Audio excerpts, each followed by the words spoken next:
Nationwide island survival, now beginning. Rule 1. Teams of 4, assigned at random. Starting island size, for square meters. Rule 2. Every 6 days, the sea freezes over. Rule 3. Every 7 days, the world is struck by a random natural disaster. Rule 4. Beware sea beast attacks. Day 1 is a grace period. No beast will come ashore. You have 30 seconds to create a player ID. If you fail, your real name will be used. My head was still mush. Half conscious, I typed 2 characters. Summer. ID confirmed. Player Summer has entered the game. Good luck. The grating chime faded. I opened my eyes, and sunlight stabbed into them like needles. Where the hell did they dump me? I pushed myself upright and gave my head a hard shake. The moment my vision focused, I froze. 3 women were sitting right next to me. The closest one, waist-length hair, skin like jade, a cold, glacial set to her brow and eyes, Xia Yubing, the most famous beauty in the management department. Beside her, a knockout figure and a pair of fox-like eyes glinting with equal parts allure and mischief, Luo Li, the white-haired girl from computer science. And the last, a crop top, ultra-short denim shorts, gentle enough to melt your heart. Qin Xian, the dream girl half the guys in the music department would never get. The 3 most famous beauties at Jiangxing University. All right here. My eyebrow twitched. Was this good luck, or very, very bad? It's you? I've seen you around a few times. Luo Li spoke first. We had traded a few words once, and that was it. She was a campus celebrity with a crowd around her. I was a nobody. 2 different worlds. I'm Xia Shang, sophomore. Same school as you 3. I gave a nod. Qin Xian spoke up too. I'm Qin Xian. This is Xia Yubing, and this little one's Luo Li. I could tell. She didn't understand the situation yet, but figured her luck wasn't bad. 2 best friends at her side, plus a junior who looked harmless enough. In her eyes, my unbothered calm probably read as steady and dependable. Luo Li, meanwhile, yanked both her friends' heads down, and the 3 of them huddled up, whispering. Too bad this patch of sand was the size of a palm. I could hear every word. What now? Island survival. But he's so scrawny. Scrawny still beats 3 girls, doesn't it? Qin Xian reasoned. Cut it out. Luo Li waved her off impatiently. The rule said the sea freezes in 6 days, and the islands connect, right? Worst case, we tough it out for 6 days, then go find a stronger team. The 2 exchanged a look. I could guess their plan. With their looks, the moment word got out, teams willing to take them in would line up to the horizon. Plenty of time to go pick a stronger crew later. At that thought, Luo Li reached over and poked my arm with a slender finger. Just so we're clear, there's 3 of us, and if you try anything funny, I'll choke you out. Yubing knows Taekwondo, and Xiao Xian knows Judo, and the 3 of us have combo moves. Xia Yubing, question mark. Qin Xian, since when do I know Judo? Luo Li leaned back in and hissed under her breath. You don't. Well, you do now. I'm just scaring him. Think about it. He's the only guy here. What if he gets ideas? Xia Yubing and Qin Xian both shot me a glance, then went quiet. It wasn't that they had a problem with me. More likely, landing in a place like this had stripped away any sense of safety, and they put their guard up on instinct. Qin Xian opened her mouth like she wanted to smooth things over, then swallowed it. I rolled my eyes internally. Ideas? In a spot this cramped, you'd splash your own shoes just taking a leak. What ideas? Relax, I said evenly. Since you're all leaving in 6 days, let me lay it out. For these 6 days, everyone fends for themselves. We stay out of each other's way. I had no interest in getting tangled up with 3 high and mighty campus queens. Island survival, staying alive came first. So what if they were upperclassmen? Could I eat that? Drink it? Hearing me put it so flatly, Luo Li seemed to feel she'd gone too far, and quickly backpedaled with a smile. Look, you behave, and I won't mind if you ride our coattails later. Let's just keep the peace these few days, deal? Like I said, everyone for themselves, no business with each other. That is peace. The words were barely out when the game announcement boomed through every mind again. All players are in position. Talent Awakening is now active. Resource chests have been dropped in the surrounding waters. Use the rod in your starting pack to fish them up. Chest tiers: common, bronze, silver, gold, diamond, epic, legendary, mythic. Every tier has a chance to be caught. The better your rod, the higher your odds of rare chests. Chests may yield food, fresh water, wood, stone, clay, any resource you need to build. Leaderboards, the exchange, and chat are now open. Survive. Build your island. Talent Awakening. I perked up and pulled open my personal panel. Xia Shang, human, bloodline, unawakened, strength, 5 agility, 5 stamina, 4 average college student. Talent, pending activation, tiers F to SSS. Awakened talent. Rolling at random. Drawing. Your final talent is. I didn't even catch the rest. Boom. Golden light erupted skyward. A pillar of light, blindingly brilliant, crashed down from the heavens and swallowed me whole. Beneath my feet, the tiny 4 square meter sandbar shuddered violently under the sheer pressure. SSS tier. Congratulations, you have obtained the world's only SSS tier talent. Save the goddess. Effect 1. For every female player on your team with an overall rating above 90, if her talent is below A tier, you unlock the continuous production of 1 base resource. Initial, 1 point per second. Effect 2. A B tier goddess on your team unlocks continuous production of 1 base resource. 2 points per second. Effect 3. C tier goddess. 3 points per second. Effect 4. D tier goddess. 5 points per second. Effect 5. E tier goddess. You gain all her base stat points outright. Effect 6. F tier goddess. You copy her talent outright and confuse and upgrade it. The world's only? I held my breath, forced down the surge of glee, and read the whole thing over and over. So basically, as long as there's a goddess on this island who clears the rating bar, but has a garbage talent, I rake in resources doing nothing, and the further down the alphabet, the more absurd the reward. I shot a reflexive glance at the 3 beauties, all of them frozen stiff by the golden light, and my throat bobbed. Ladies, please just stand there and look pretty. What was that? Luo Li and Qin Xian were dumbstruck. Even the always icy Xia Yubing had her eyes wide and her lips parted, staring blankly at that heaven-piercing column of gold. The sheer, sacred dread of it made it hard for them just to breathe. The light faded, and I came back into focus. Right then, a prompt popped up on Qin Xian's panel too. She read it, and let out a despairing wail. Why am I only B tier? Xiao Xian, you awakened too? Xia Yubing asked, curious. What's the effect? Her voice was cool. Just hearing it sent a faint chill down your spine. Qin Xian looked ready to cry. Plant growth. It speeds up how fast plants grow, but this is an island. What good is that? Especially after watching my world-shattering awakening. Glancing back at her own B tier was enough to make anyone furious. Xia Yubing took her hand to comfort her. Maybe it'll come in handy later. B tier is already really good. That only made Qin Xian sadder. But it's useless right now. What do I do, Yubing? No, it's incredibly useful, ladies. Glee surged in my chest. B tier meant double resource output. How is that useless? By now Luo Li had given up on mocking Qin Xian. She grabbed my arm and shook it. Hey, what did you awaken? SSS. I could feel the regret simmering in her. No matter how unimpressed she'd been, she should have waited until after he awakened. Now I was holding a monster of a talent, and if all 3 of them came up short next to me, then the one who just made a big speech about parting ways in 6 days would look like a total clown. No matter how she shook me, I didn't budge. I just said 2 words. It's a secret. TCH. Fine, don't tell me. Who cares? Luo Li's face flipped in an instant, and she let go with a huff. Ignoring them, I pulled my panel back up. SSS tier talent. Save the goddess. Worlds only. Team goddess Qin Xian would supply unlocked. Talent tier. B. Effect 2 triggered. All resource gain times 2. Current output. Wood, 2 points per second. 2 a second. That's 7,200 an hour. Forget fishing for chests. With output like that, what couldn't I buy? The thought had barely landed when I saw it in the corner of my inventory. The wood counter ticking up like crazy, right before my eyes. Wood plus 2. Wood plus 2. Wood plus 2. In the span of a few breaths, my wood stockpile had already cleared 20. I'll try my luck too. Xiao Yubing spoke up softly. The moment Xiao Yubing spoke, a sharp little hope flared in my chest. It was a bit underhanded, but right then I was desperately rooting for this Ice Queen's talent to be anything but some broken A-tier or S-tier monster. Come on, please, anything below a works just fine. Teammate, Xiao Yubing has awakened a C-tier talent. Player gains stone supply, 3 points per second. Xiao Yubing age 22 height 1.75 m senior overall rating, 92. Yes, glee surged through me. 3 stone a second, and that's per second. Xiao Yubing gave a wry little smile. Looks like I'm even unluckier than Xiao Xian. What was left of Luo Li's hope was nearly snuffed out. No way, Yubing, what's your effect? Even worse than Xiao Xian's. Xiao Yubing reached out a slender hand and gently laid it against Luo Li's cheek. C-tier, frost aura. A wave of cold seeped out from her palm, and it kept dropping. Soon Luo Li's skin started to prickle and tingle, like she was pressed against a block of ice. She hurriedly pried the hand off. We're done, we're done. If you two are both this useless, how are we supposed to survive these 6 days? 1 plant fertilizer, 1 walking refrigerator. I almost couldn't keep a straight face. That combo, what was it good for? The sun beat down mercilessly overhead. Luo Li, deflated like a popped balloon, threw her arms around Xiao Yubing, buried her face in her, and groaned. We're doomed. Qin Xian came over and patted her shoulder. There, you still got you. She cupped Luo Li's hands and said with utter gravity, Little Luo Li, you're our village's last hope. If you turn out to be useless too, the 3 of us are completely finished. With that, she straightened up and struck a thoroughly Chinibu pose. Right hand pointed at the sky, left hand half covering one eye. Oh darkness, fear me. Before she could finish the line, Xiao Yubing rapped her on the forehead. Ahem. Qin Xian cleared her throat. Oh god, please grant me a talent worthy of saving these 2 losers. Teammate Luo Li has awakened a D-tier talent. Player unlocks clay supply, 5 points per second. Luo Li age 22 height 1.55 m senior online VTuber overall rating, 91. Uffed. I nearly laughed out loud. She'd built it up like the big one was coming, and instead she dropped a big steaming dud. D-tier, 5 play a second. Beautiful. Wow. Luo Li's wail rang out across the whole little sandbar. Refusing to believe it, she swung a tiny fist at the sand with everything she had, and only dug a shallow dent, scraping her knuckles raw and bringing tears to her eyes. Why is it AD? And a totally useless strength buff at that. At least you two are fertilizer and a fridge. My talent's basically mocking me for being all brawn and no brain. Stupid garbage game. She'd probably figured she'd be the chosen one who'd turn the tide, hoping for an earth-shaking scene like mine. And what did she get? AD. The 3 of them traded looks, real panic flickering in their eyes for the first time. Just minutes ago they'd sworn up and down they'd leave in 6 days, draw a clean line, and stay out of my business. And now, forget 6 days. Whether they'd even make it to sunrise tomorrow was an open question. 3 pairs of eyes swung onto me in unison, like they wanted to swallow me whole. The look in them made me flinch. Grief is not shared between people. How true that is. Because right now, I was practically losing it from joy. 3 campus queens, pure ornamental vases, completely useless. But useless was their greatest use. Vases are wonderful, easy on the eyes and spewing resources. Stone at 10,800 an hour, and clay even more obscene, 18,000 an hour. Seeing me sit there unresponsive, Luo Li snorted and yanked a rod out of her pack. Don't bother looking at him. He's a blockhead. No help at all. We rely on ourselves. Fish. Xiao Yubing and Qin Xian nodded silently and pulled out their own rods. The 4 of us claimed the 4 corners of the dune and settled in for a long stretch of fishing. Nearly an hour. Not a single bite. The sun blazed hotter, the temperature climbing, and with the damp, salty wind sucking the moisture out of them, the 3 of them, lips still painted, started to crack and peel. Qin Xian spoke quietly, full of reluctance. I'll ask Lin Feng, see if he has any water. She really didn't want to beg at a moment like this, especially knowing he'd lose his mind with jealousy once he learned there was a guy on the island. Just thinking about it gave her a headache. I'll ask Ming too, Luo Li chimed in. She was parched and miserable. Since when did she ever fret over being thirsty? Back home, one look from her and a crowd would scramble to buy her bubble tea, more than she could ever drink. Now, how the tables had turned. Only Xiao Yubing stayed silent. She really didn't want to reach out to her boyfriend, Xiao Shangnan. Let's wait a bit. It's only been an hour. Let's put in some effort ourselves first. Yubing, I'm dying of thirst. And the odds on these stupid chests are way too low. On that, I actually agreed. The chests in the sea work just like fish. It's all probability. But chest fishing has no bait. It's pure luck, and the odds of coming up empty are far worse than real fishing. Who fishes for a whole hour without their float so much as twitching? Not that it mattered to me. I was just idling, sitting back, waiting for resources to explode. Once the numbers were up, I'd raid the exchange clean. With enough resources, what couldn't I buy? It moved. Qin Xian's voice trembled with excitement. My float moved. Every eye snapped to her. The tip of her slim rod was bobbing wildly against the water's surface. Xiao Xian reeled it in. Forgetting everything else, Luo Li sprang up off Xiao Yubing's lap and stared hard at the water. Qin Xian gave a sharp yank, and a head-sized wooden chest splashed up beside her. The 3 women instantly crowded around, throats bobbing. Qin Xian rubbed her hands, a nervous wreck. She wasn't even hoping for food, just water. 1 life-saving bottle of fresh water. She pushed the chest over to Luo Li. Quick, Little Li, you open it. You've got the luck, I don't dare. Eager to prove her luck was intact, Luo Li reached out and flipped the lid. Congratulations. Wood times 100, stone times 100. Huh, that's it. All 3 of them stared, dumbfounded. Roasting under a near 40-degree sun for almost an hour, and this? They were dizzy with thirst, and these resources you couldn't eat or drink were no better than trash. If Xiao Yubing hadn't stopped her, Luo Li would have kicked the whole pile right back into the sea. I was struggling to hold in my laughter. For a common chest to drop this much was actually decent, roughly half a minute of my idle income. Keeping a straight face, I opened my inventory. Wood, 7,242 stone, 10,953 clay, 18,135. All 3 resources were still skyrocketing. Wood plus 2, stone plus 3, clay plus 5. A tick almost every blink. There was only one word for it. Ridiculous. Looking at their despairing faces, I figured it was time to show a little something. These 3 top-grade resource babies were about to break. I opened the exchange. A dazzling spread of recommended goods flooded the screen. Almost too much to take in. Full made outfit, 10,000 wood. Cabin blueprint, 5 SQM, 2,000 wood. Wheat bread, 100G, 150 wood. Bottled mineral water, 500 milliliters, 120 wood plus 80 stone. Wooden spear, 300 clay. Spiked mace times 3, 2,000 stone.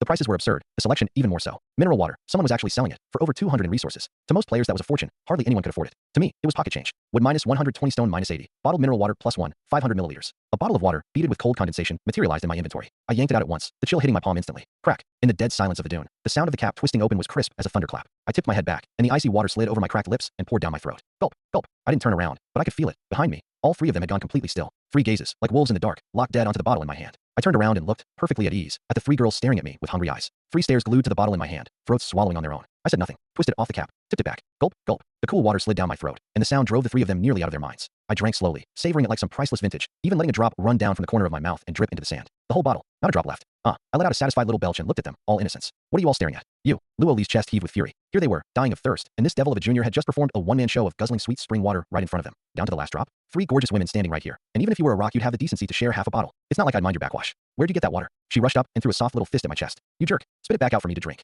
The punches were limp, landing on my chest like a massage. I chuckled, planted a hand on her fluffy little head, and with the slightest pressure pinned the squawking little thing in place. Then gave her hair a ruffle and pushed her back. Bought it off the exchange. What? You're thirsty? Obviously. Luo Li rolled her eyes. If she could have beaten me, she'd have lunged in and bitten me. My throat's about to catch fire. What do you think? I spread my hands, and the next instant, like a magic trick, another identical bottle appeared, beaded with cold condensation. This time, even the ICCI Yubing and the demure Chin Xin couldn't help swallowing. The bottle swayed between my fingers, and 3 pairs of eyes swayed with it. That sloshing sound was practically the devil's whisper. I do have water, I said, drawing it out. And seeing you all this thirsty, I'm not such an unreasonable guy. Luo Li's eyes lit up instantly. Really? Of course. I smiled warmly. But we'll need to make a little deal. There it is. Luo Li went on guard at once and stepped back. What deal? We don't have any money right now. I don't want money. My gaze swept across all 3 faces. Stay? Build this place with me. The game dropped 4 of us on one island at the start. There's got to be a reason for it. The talent registered all 3 of them, which meant that as long as they stayed on the island, they'd be generating income for me these whole 6 days. But the talent specifically recognized teammates. Force wouldn't work, and the harder I pushed, the less reliable the output might get. So I just laid the offer on the table. Whether they took it was up to them. Sure enough, their faces shifted. Stay? Stay how long? 6 days? 10 years? Vague terms like that were basically house arrest dressed up. And if their boyfriends found out, all hell would break loose. Besides, in a place like this, who knew what was going on in this junior's head? Chin Xin pressed her cracked lips together. We'll try our own luck first.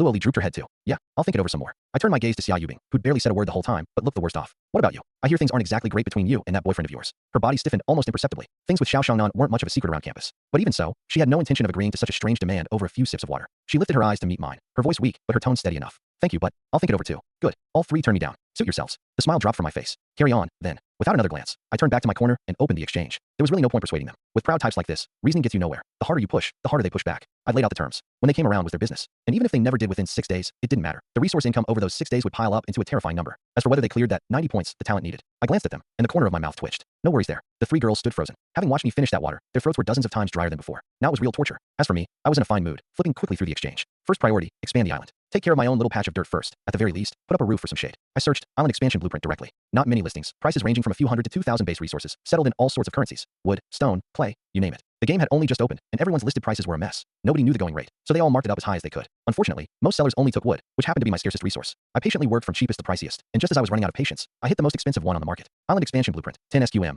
price, 3,000 clay seller. Wu Yushan, 10 square meters. I added him as a friend and fired off a message. Summer, I'll take it for 2,000. Wu Yushan, boss, 1 square meter goes for over 1,000 right now. This is a 10 square meter blueprint. So what if it's 10? Prices were total chaos right now, no benchmark to speak of. Even if my resources fell out of the sky, I couldn't go burning through them like that. Summer, 2,000. If you'll sell, pull the listing and we'll trade privately.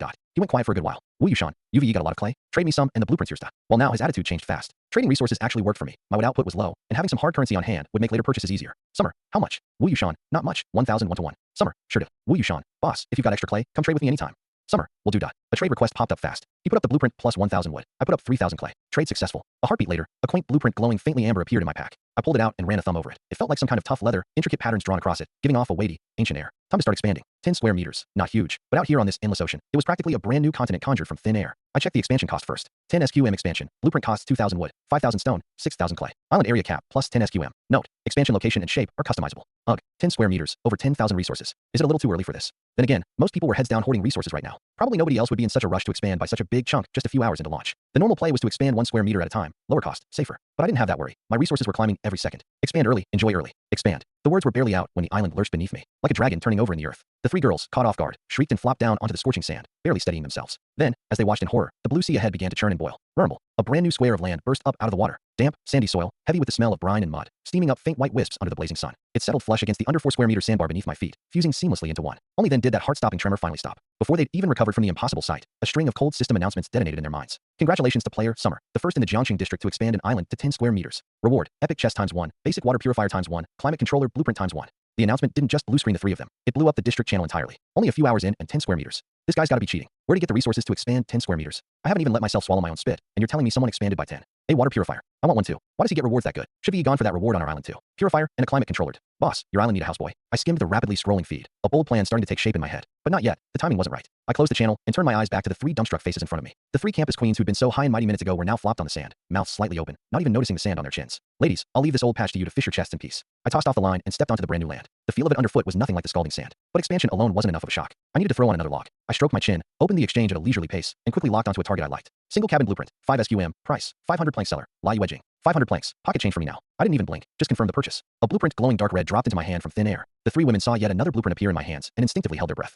Here comes the big one. A heartbeat later, hundreds of thick planks materialized above the new island without warning. Like a flock of living things, they shuttled, wove, and locked together through the air. Clack, clack, clack. The crisp sound of mortise and tenon snapping into place rang out endlessly. In mere minutes, an exquisite cabin assembled itself midair and drifted down, smelling pleasantly of pine, to settle right in the center of the new island. Congratulations to player Summer, the first in the Jiangxing district to complete a structure. Reward: single bed blueprint, single sofa, finished, bedding set, finished. The cabin wasn't big, but the security and comfort of it left the three of them parched with longing. Sheen Xian climbed up out of the sand, brushing herself off, mind racing. Mineral water, island expansion, and now this cabin. Where on earth was he getting all these resources? It made no sense. They'd fished under the sun for nearly 2 hours, practically peeling a layer of skin, and scraped together a few hundred. His island expansion cost alone was an astronomical figure. Hey, where are you getting all those resources? Luoli was staring hard at the cabin too, her expression complicated. Thinking back to that world-ending scene when he awakened, it had to be some monstrous talent. She couldn't help pressing on. Yeah, this is insane. How do you already have a house? I leaned against the cabin doorframe, arms crossed, and gave a mysterious little smile. The wind blew it in. Luoli tilted up her chin. Then how about blowing some my way? It's just one question. Was that so hard? Sheen Xian quickly tugged her sleeve, signaling her to drop it. Beside them, the even weaker Xia Yubing shook her head at her too, worry in her eyes. They all knew picking a fight with me right now was a bad move. The most dire part, whether the three of them lived to see tomorrow, might genuinely come down to my mood. Feeling her friend's tug, Luoli huffed, unwilling, but let it go in the end. She turned and trudged back to her under 1 square meter patch, sat down, and kept fishing. Except now that she'd seen the cabin, she couldn't hold the rod steady to save her life. I couldn't be bothered to keep sparring with them, and the sun really was brutal, so I pushed the door open and stepped inside. The instant I was in, a cool pine scent washed over me, shutting out all the heat and glare.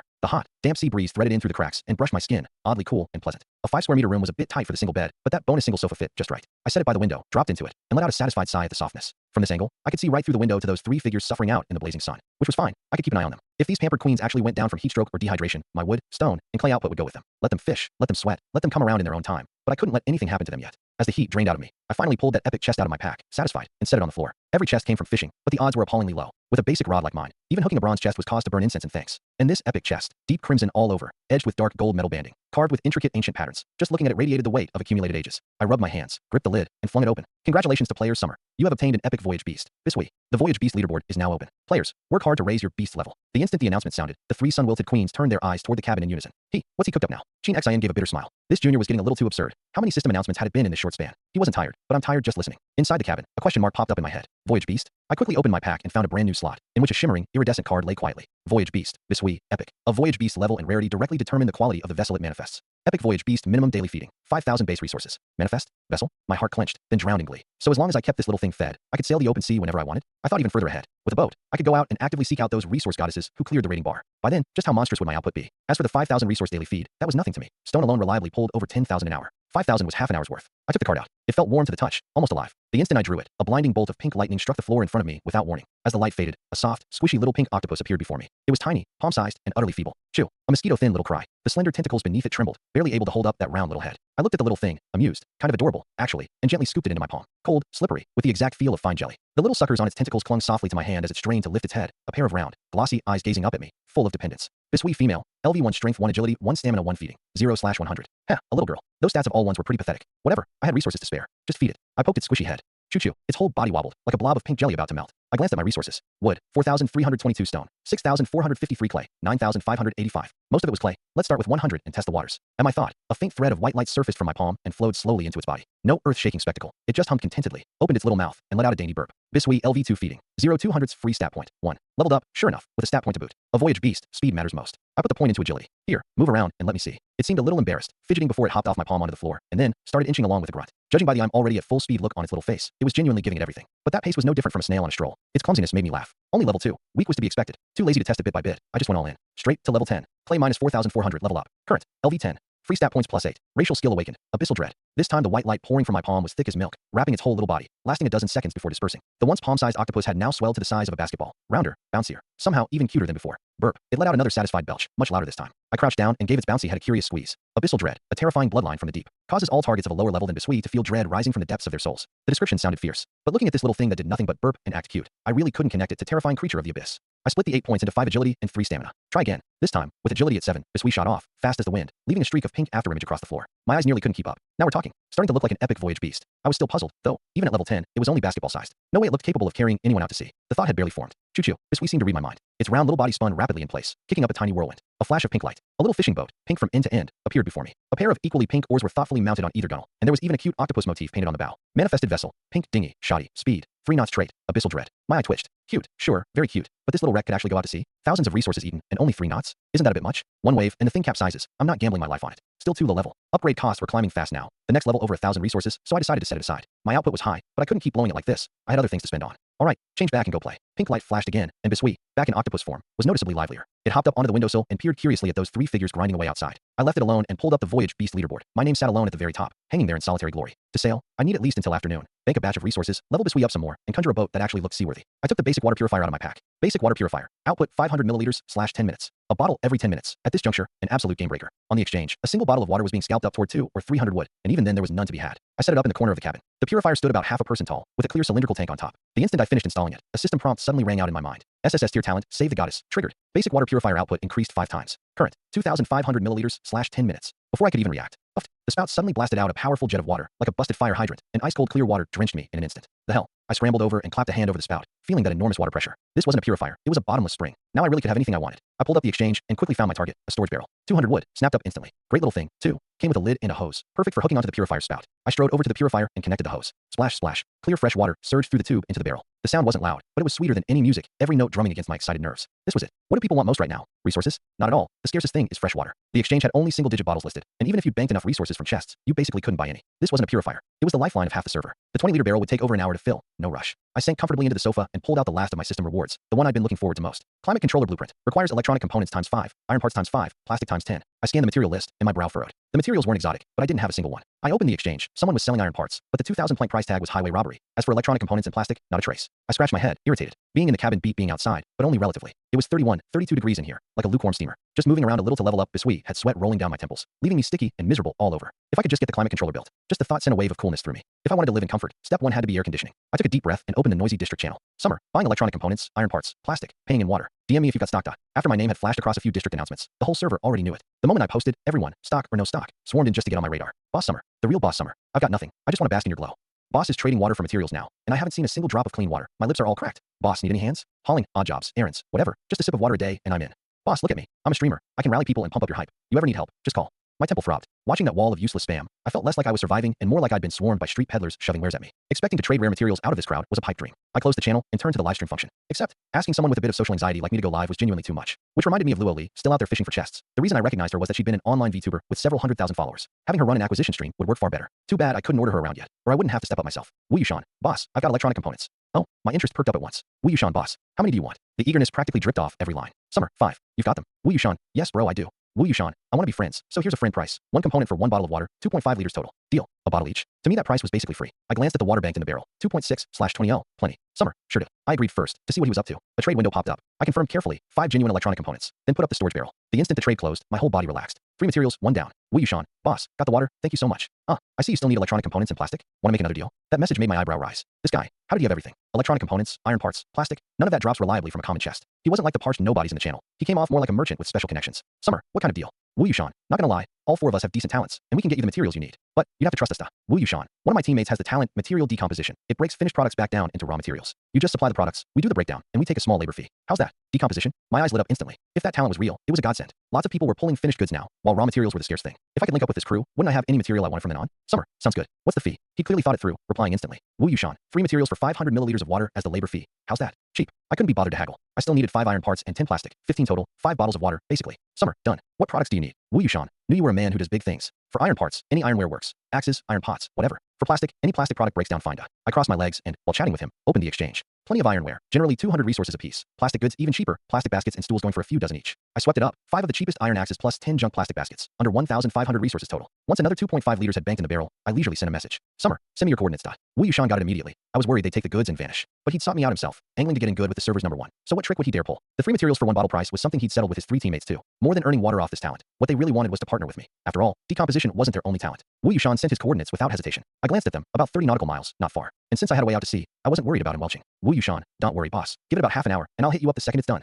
I closed the chat, leaned back into the sofa, and let out a long breath. 3 materials, settled just like that. I was in a great mood. Just as I was about to browse the exchange for a cheap expansion blueprint to snipe. Outside the cabin, Luo Li let out a short, startled shriek. Oh my god, what is this thing? I made a lap around the cabin and didn't see Biscuit anywhere. Figuring the little thing had slipped out to gawk at the commotion, I got up and pushed the door open. Scorching air and blinding sun slammed into me. I squinted on reflex. Off in the distance, Luoli was holding up a soft, squishy little pink thing in front of her, beaming, and there was my runaway, Bisui. It had probably startled her when it first popped up, like some mutant sea beast had crawled ashore. But once she realized this bouncy little thing was harmless, cute to the point of being criminal, those big, watery eyes had gone straight for her soft spot, and even the irritation from the blazing sun had melted off her. Oh my god, how can you be this adorable? Luoli cradled Bisui to her chest and gently nuzzled its cool little head with her cheek. Xiao Xian, look at it. Sheen Xian took one look at the clingy little thing in Luoli's arms and understood. This had to be the voyage Bi Xiaoshang just pulled. She wasn't as expressive as Luoli, but curiosity glinted in her eyes too, and she couldn't help poking Bishui's jelly-like head with a finger. It is cute. Even as she said it, her gaze drifted on reflex toward the cabin, right into mine, where I'd been leaning against the doorframe at some point, watching them with a half smile. Her heart lurched, and the finger poking Bisui snapped back like she'd been shocked. She hid it behind her back, pinched Luo Li's waist on the side, and frantically signaled with her eyes. Luo Li, happily cuddling away, only looked up groggily at the pinch, and followed her gaze to me. She wasn't the least bit nervous. Her eyes lit up.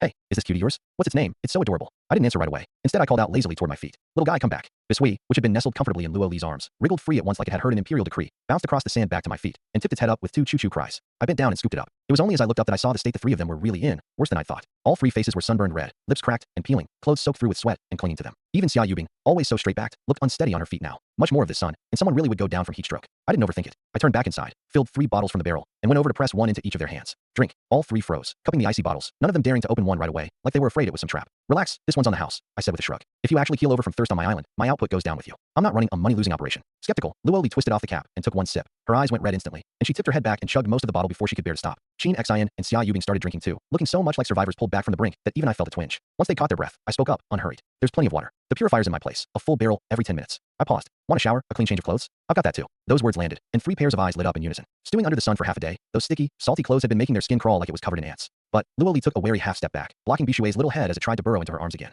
Is this that condition of yours again?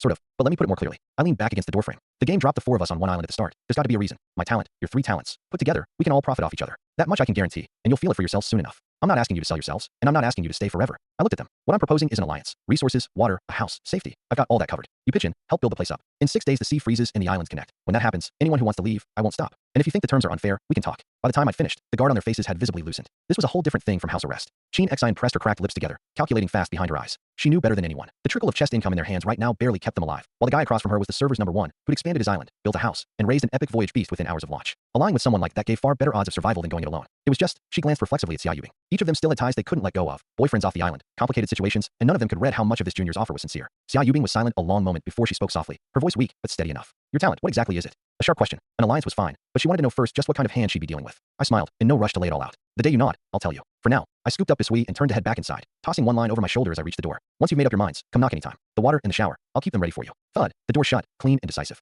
leaving the 3 of them standing on the scorching sand, looking at one another. The half-finished bottle in each hand was still ice cold. Luoli stamped her foot in frustration. She hated this miserable place. Here, the pedigree, the popularity, the whole aura she'd been so proud of all counted for nothing. And yet, also here, for the first time, she had to weigh a deal on her own merits, instead of having everything served up to her. She plopped down onto the sand, hugged her knees, and let out a glum sigh. I'll reach out to Huming first. There was reluctance in her voice, and a sliver of give too. If there's really nothing he can do on his end, then I'll ally up. It's not like that's anything to be ashamed of. Luoli bit her cracked lip and, with trembling fingers, opened the district channel. Messages tore past like a locust swarm, too fast to read. Anyone got water? Please, I'll trade all my wood for 1 bottle. Help, I'm dying of thirst. There's nothing here but sand. Any big shots nearby? Take me in, I'll do anything. Wails, curses, begging. The whole channel was a landfill of misery. What good did screaming for help in the district channel do? Did she really expect some good Samaritan to hand out free water? Luoli didn't bother reading another line. She took a deep breath, pushed past the burning ache in her throat, and quickly typed out a line. Right now, her only hope was Huming. Luoli-chan, Huming, contact me the second you see this. The message had barely sent before a flood of new spam bumped it down. Luo Li's heart sank. Would he even see it? What if he missed it? While she was spiraling, a friend request chime rang out abruptly. Applicant ID, pry the hatch open. The tension in her wound up nerves eased a little. It was Huming. All right. Back when they used to play Battle Royale, that was his cringy edgelord handle. The moment she accepted, his messages came battering in, one after another, like he was afraid she'd bolt. Pry the hatch open, baby. You finally answered. I've been spamming the district channel calling you for over an hour. Pry the hatch open. How are you? You hurt? Who are you with? That interrogation tone again. Any other time, Luo Li would have fired back a get lost. But right now, she didn't have the standing for it. Luo Li-chan, bad. Really bad. I'm with Xia Yubing and Sheen Xian, and a junior guy. The other in went quiet for a solid 10+ seconds. Luo Li could practically picture the look on his face. Pry the hatch open. What? There's a guy? Right after, a voice call request popped up. Luo Li hung up without hesitation. Get real. Her throat was about to catch fire. She had no energy to argue with him. Pry the hatch open. Holy crap. Holy crap. All 3 of JCU's famous campus beauties, and you've got the whole set. Pry the hatch open. No wait, the 4 of you got dropped on one island. On another little island. Huming's eyes went red with envy. 3 of the most famous beauties in the whole school, stuck on one island with some junior who'd come out of nowhere. Why did luck like that never land on him? He slammed a furious fist into the sand, the scorching grains grinding against his knuckles. He forced down a bellyful of jealousy and kept probing. Careful. Pry the hatch open. What's the junior's name? Do I know him? Is he reliable? Luo Li's patience was running on empty. Reliable? All she cared about right now was whether she'd make it to tomorrow. Luo Li-chan, you that bored? Jealous? Can't you check the leaderboards yourself? Building, expansion, voyage beast. He's #1 on all of them. This time the silence ran even longer. A full minute before he squeezed out a single line. Pry the hatch open. Is it summer? He didn't even need to check the boards to guess who it was. That ID had rung out in the district announcements 3 times. Who didn't know it now? Huming felt his heart seized in an invisible fist, barely able to breathe. What was summer? First to expand, first to build. The one who'd opened the Voyage Beast leaderboard single-handedly. In a place like this, power was everything. And him? He didn't even have the most basic Voyage Beast. Crossing the sea to come get Luo Li was a pure fantasy. His only hope was the sea freezing over in 6 days. But 6 days, in front of a man holding an ocean of resources, could Luo Li really grit her teeth and hold out for 6 full days? Forget Luo Li. In her shoes, he'd probably have caved long ago. On the scorching sand, Luo Li was burning with impatience. Falls apart at the critical moment, every time. She didn't want to dance around it anymore, and laid down her final demand. Luo Li-chan, do you have water? Extra water. I'm dying of thirst. That message blanked Hu Ming's mind in an instant. The thing he'd feared most had come, after all. Water? He didn't have a drop. He and his 3 teammates had fished this whole time and turned up nothing but base resources, not even a bottle cap. But he didn't dare just reply no to Luo Li. He was scared. Scared that the second he said no, she'd turn and run straight into the arms of that man called Summer. Pry the hatch open. I really don't have water right now, but baby, don't worry. The second I get some, I'll send it to you first. Pry the hatch open. I'd rather go thirsty myself and give it to you first. You have to believe me. Pry the hatch open. My talent's A tier, super strong. Once the sea freezes, I'll come get you. Just wait for me. Pry the hatch open. Give me a few more hours. I swear I can get water. Pry the hatch open. Baby, say something. You're scaring me.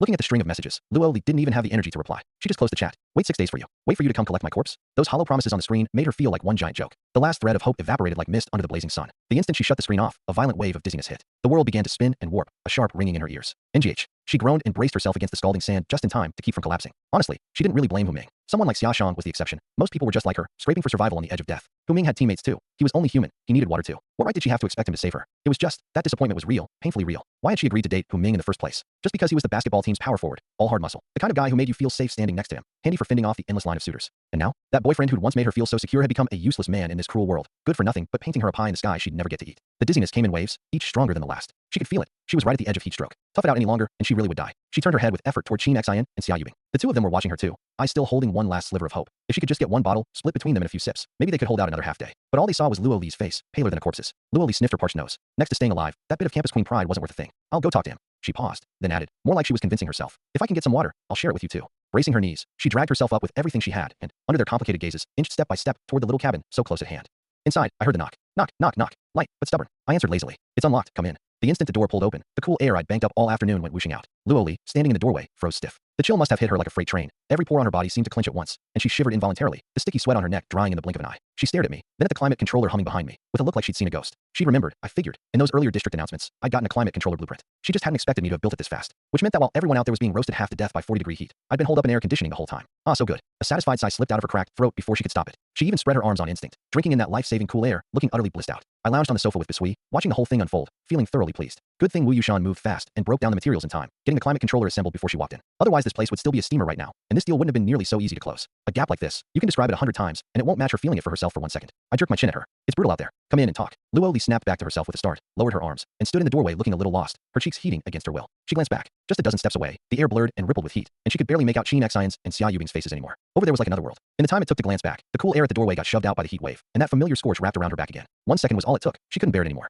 Luo Li suddenly found herself rather pathetic. For the sake of that bit of pitiful pride, she'd roasted out there half the day, and in the end, didn't she still have to walk through this door and sit down and talk terms with me? From her parched dry throat, she forced out a single word. Fine. With that, she stepped into the cabin and, reaching back, gently pulled the door that separated 2 worlds shut behind her. The heat wave outside was locked out. Click. The door shut, and that thin sheet of wood sealed off 2 worlds. Outside was a hell where even breathing felt like swallowing knives. Inside was a sanctuary cool enough to make you sigh. Luo Li greedily breathed in the icy air, and the burning in her lungs finally subsided. She stood awkwardly by the door, not knowing where to put her hands or feet. I lounged against the sofa, in no rush to speak, and gave her a slow once-over, badly sunburned, but still holding up. Probably because I'd stared a beat too long, her face flushed. She clenched her fists and, like she'd made some momentous decision, suddenly lifted her head to meet my eyes. I'm willing to stay. Then she dropped her head again, her voice thin as a mosquito's. Just, tell me what you want me to do. Her tone was as tragic as someone walking to the gallows. I raised an eyebrow. Oh, that decisive. I sat up a bit, elbows on my knees, looking at her. Well, since you've gone that far, come over here first. The color drained from her face. I was a little puzzled. I just told her to come over. Was that so much? That expression, like I was about to drag her off to be drowned at sea. Can I shower first? She lifted her head, eyes wide and pleading. I'm covered in sweat. I'm so dirty. What's the rush? Come here first. She bit her lip and shuffled toward me in tiny steps, each one like she was treading on red-hot coals. The longer I watched, the more off it seemed. The girl was deathly pale, her eyes rimmed red, looking for all the world like a prisoner marched to execution. Was it really that serious? She finally inched up in front of me, head bowed nearly into her chest, shoulders trembling faintly.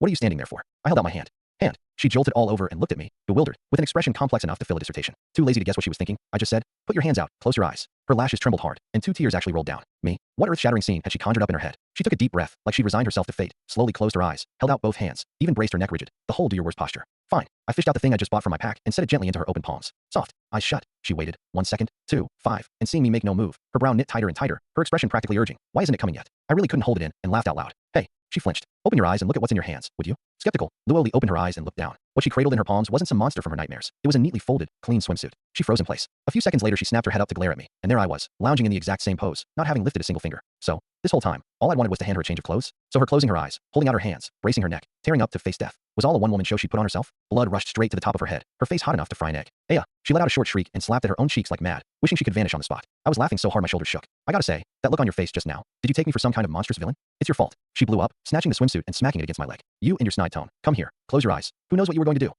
I was misled. After yelling, like she was afraid I'd take it back, she scrambled to grab the swimsuit and clutched it tight to her chest. She stuck a glance down at it and pursed her lips. The style was actually pretty much her taste. Ugh, even picks a swimsuit with this kind of precision. She shot me a sidelong glower, but her momentum had fizzled and her voice dropped. So, is there water? I'm thirsty and I want to shower. I said nothing and tipped my chin toward the corner of the room. She followed my gaze, and her pupils shrank. 4 wooden barrels stood neatly in the corner, 3 with the lids off, brimming with clear water. The last one was hooked to the humming purifier, water splashing steadily into it. 3 full barrels of water. In a world where a single mouthful of clean water was worth a fortune, here were 3 whole barrels of it. Her throat bobbed involuntarily, some primal urge pushing her to rush over and plunge her head straight into a barrel. But the moment she stepped forward, I caught her by the wrist. She turned back into my smiling eyes. That water's for showering, I said leisurely. If you want a drink. My other hand gave a flick in the air, and like a magic trick, a bottle of iced lemon tea, beaded with cold condensation, hissing out chilled vapor, appeared from nowhere. Without even glancing at it, I tossed it to her. This one hits better. Iced lemon tea, chilled, no less. Luoli fumbled to catch it, the cold shooting up from her fingertips and blue screening her brain again. She stared at the drink in disbelief, then snapped her head up to look at me, her voice gone shrill. Where did this even come from? I leaned back into the sofa, unhurried. You want the answer, or you want a drink? Pick one. Like that's a choice? I could practically see the line running through her head. How could the answer possibly matter more than my thirst? Luoli twisted off the cap, the crisp pop like heavenly music. The instant that familiar sweet tart lemon scent rushed up her nose, she couldn't hold back. She tipped her head and chugged 2 big gulps straight from the bottle. The cold liquid slid down her burning throat like a spring of ice, dousing the fire inside her. So good she nearly cried out. She set the bottle down, let out a long breath, came fully back to life, and muttered with a sulky pout. Won't tell me. Fine, stingy. After grumbling, she snuck a peek at me, and seemed to realize I wasn't the least bit annoyed by her little attitude. There was even a smile at the corner of my mouth. She quietly relaxed. Looks like I don't have to keep playing the good little girl in front of him, otherwise it'd drive me insane. The worry gone, she just downed the remaining half bottle in one go. Burp. A satisfied little water belch escaped before she could stop it. She flushed and quickly covered her mouth. The swing from near dehydration to a whole iced drink down the hatch left her knees weak, nearly buckling. Good as it felt, though, that brush with death sensation was one she never wanted to taste again in her life. Not thirsty anymore, I asked. And no, not thirsty. Good. I tipped my chin toward the barrels in the corner. If you want a shower, there's plenty of water over there. Luoli flushed and fidgeted for a while before squeezing out. So, could you step outside first? I gave an not even lifting my eyelids. Want me to scrub your back? Who asked you to scrub my back? She blew up instantly, stamping her foot. I'm telling you to get out. I sat up off the sofa, stretched, and put on an innocent face. Next time say what you mean, upperclassman. People get the wrong idea so easily. She opened her mouth, too furious to get out a single word, and could only turn away with a huff. I hadn't actually planned to hang around. When the time came, I wouldn't even have to push. These upperclassmen would come around on their own. May as well step out and see how the other two were thinking it over. I stood and waved toward the back of the sofa. Little guy, let's go. Time for a walk. A soft little pink thing bounced out from behind the sofa. Biscuit, big watery eyes blinking, sizing Luoli up curiously. Oh, the second Luoli saw it. Her heart melted, and that flash of mortification got flung to the back of her mind. She crouched right down and tested the waters, cautious. Leave it with me. I'll wash it too, okay? Please. Seeing I didn't object, she found a perfect excuse. Didn't you say it picked up my smell? I'll just wash it clean for you. How's that? Biscuit and I traded a glance, and the little thing got it at once, bouncing happily over to Luoli and nuzzling its head into her palm. I pushed the door open and stepped out. A heat wave hot enough to cook a person slammed into me, and even I winced. This god-awful weather. Truly not fit for human beings. Good thing I'd rushed out the climate controller, or I'd probably be jerky like everyone else out here. I looked up. Sheen Xians and Xia Yubing's slender figures were a little blurry in the searing, rippling air. The 2 proud heavens favorites were still gritting it out. They heard the noise, glanced back at me, but said nothing. Won't bend, then keep baking. I wasn't going to push. I leaned against the doorframe, listening to the splashing water inside, fretted now and then with Luoli's laughter as she played with Biscuit. Against this survival backdrop, the sound was sweeter than any music. Then I opened my friends list and got down to real business. That iced lemon tea just now hadn't come from nowhere. Its source was a target I'd taken a bit of interest in. While browsing the exchange, I'd stumbled on someone listing iced lemon tea at a ludicrous price, 10,000 planks. Naturally, I wasn't going to be that sucker. I just added the seller as a friend, and after some back and forth, traded a mere 5 liters of fresh water for it. On the surface, this deal was a bloodbath, but what I'd had my eye on was the seller herself. By Jinxie, overall rating 92. That was the point. Summer, sis by, was the water good? She replied almost instantly. Dodgy made me cry. So good next time I pull a drink, I'll sell it to you too. Shy. I smiled. Summer. Then want to come to the island and drink it in person? I'll sail over to pick you up. Dodgy made me cry. That's not really convenient. My boyfriend's on my team too. How would I have the nerve to come over to yours? That was exactly what I wanted to hear. The reason I was still chatting with her was to confirm one thing, her talent. As long as it was below A tier, this was a windfall. Summer, didn't you say your boyfriend looks down on your talent? What is it exactly? 1 liter of water for the intel deal? On a little island 5 nautical miles away, Bai Jingxi looked at the message and glanced reflexively at Lu Xiao and her 2 other teammates nearby. The 3 of them were celebrating the 5 liters of water she'd just traded for, getting like they'd hit the jackpot. It was her chest, her skill in negotiating with the server's number 1, Summer, that had landed that much water. Yet when it came to splitting it, she didn't get a word in. The one with the best talent took 2.5 liters outright. Lu Xiao and the other guy a liter each, and she, with the weakest talent, got a measly 500 milliliters. And that so-called boyfriend of hers didn't make a peep about it, just grinned and figured the split was perfectly fair. Bai Jingxi gave a cold little laugh, sighed, and replied, Dodgy made me cry. Sure, then thanks for the water, kid. Dodgy made me cry. My talent's F tier. I won't say what it does. Wouldn't want you laughing at me.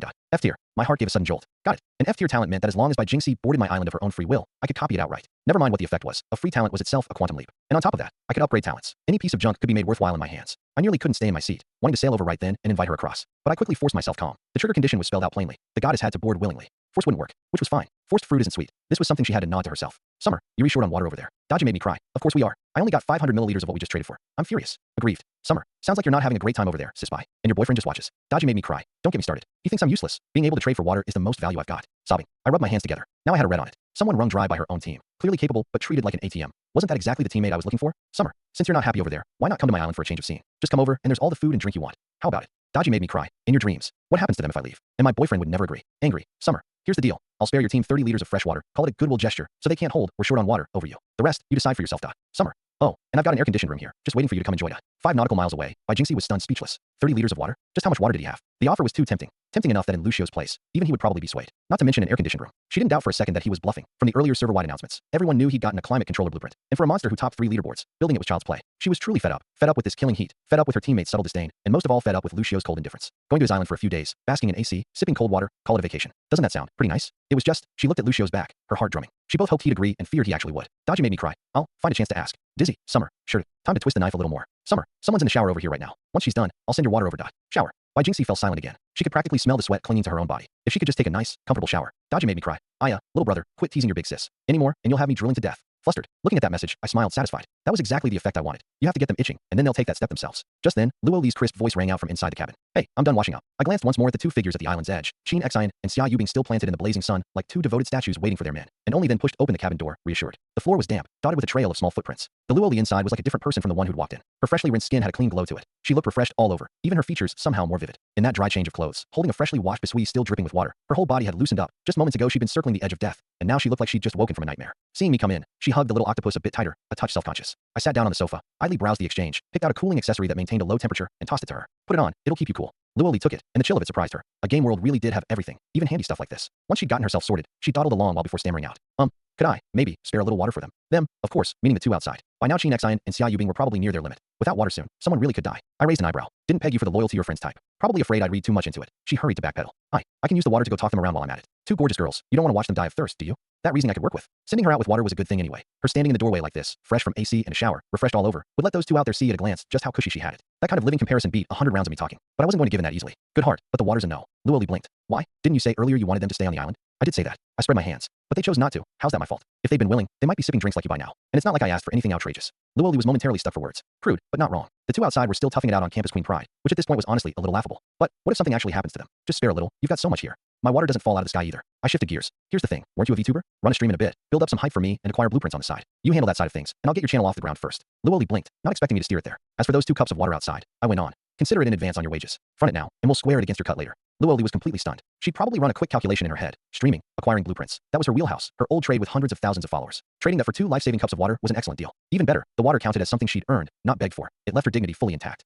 Deal. She bit her lip, but in the end she nodded. But it's settled. The part I'm in charge of, you don't go meddling. Relax. Leave the professional work to the professional. I took 2 wooden cups out of my pack, ladled a cupful into each, and handed them over. One look at the cups, and Luo Li nearly short-circuited. These dinky wooden cups were the size of teacups. Was that bit of water even enough to wet a throat? Too little for you. I made as if to take them back. Then I'll save these 2. Who said too little? She snatched them away in a flash, dashed over to the barrel, deftly ladled both cups brimming full, then cradled them and bolted out of the cabin without looking back. The door opened, a blast of heat roared in, and got blocked back out by the door panel. I leaned back into the sofa, listening to the faint commotion outside, Luo Li's voice, and the 2 others' suddenly sharp exclamations. I didn't have to say a thing. That cup of water, those dry clean clothes, that face finally brought back to life. Worked better than any speech to talk them over. Luo Li carried the 2 pitifully tiny wooden cups. The moment the cabin door pulled open, a searing heat wave laced with briny sea air slammed into her. After that little while in the climate-controlled room, she'd nearly forgotten what kind of hellish weather it was out here. The instant her foot hit the sand, a piercing heat shot from the sole straight to the crown of her head. SSS. She hissed, swayed, and nearly sloshed the water out of her hands. With this tiny amount, if she spilled it, all that talking she'd done inside and that job she'd taken on would become one big joke. She bit her lip and, ignoring the sting underfoot, broke into something close to a run toward the 2 wilting figures nearby. Qin Xian and Xia Yubing were leaning against each other, heads drooping, like 2 plants on the verge of withering. Hearing the rushed footsteps, Qin Xian lifted her head with effort and squinted, a blurry shape rushing closer, sharpening into Luo Li.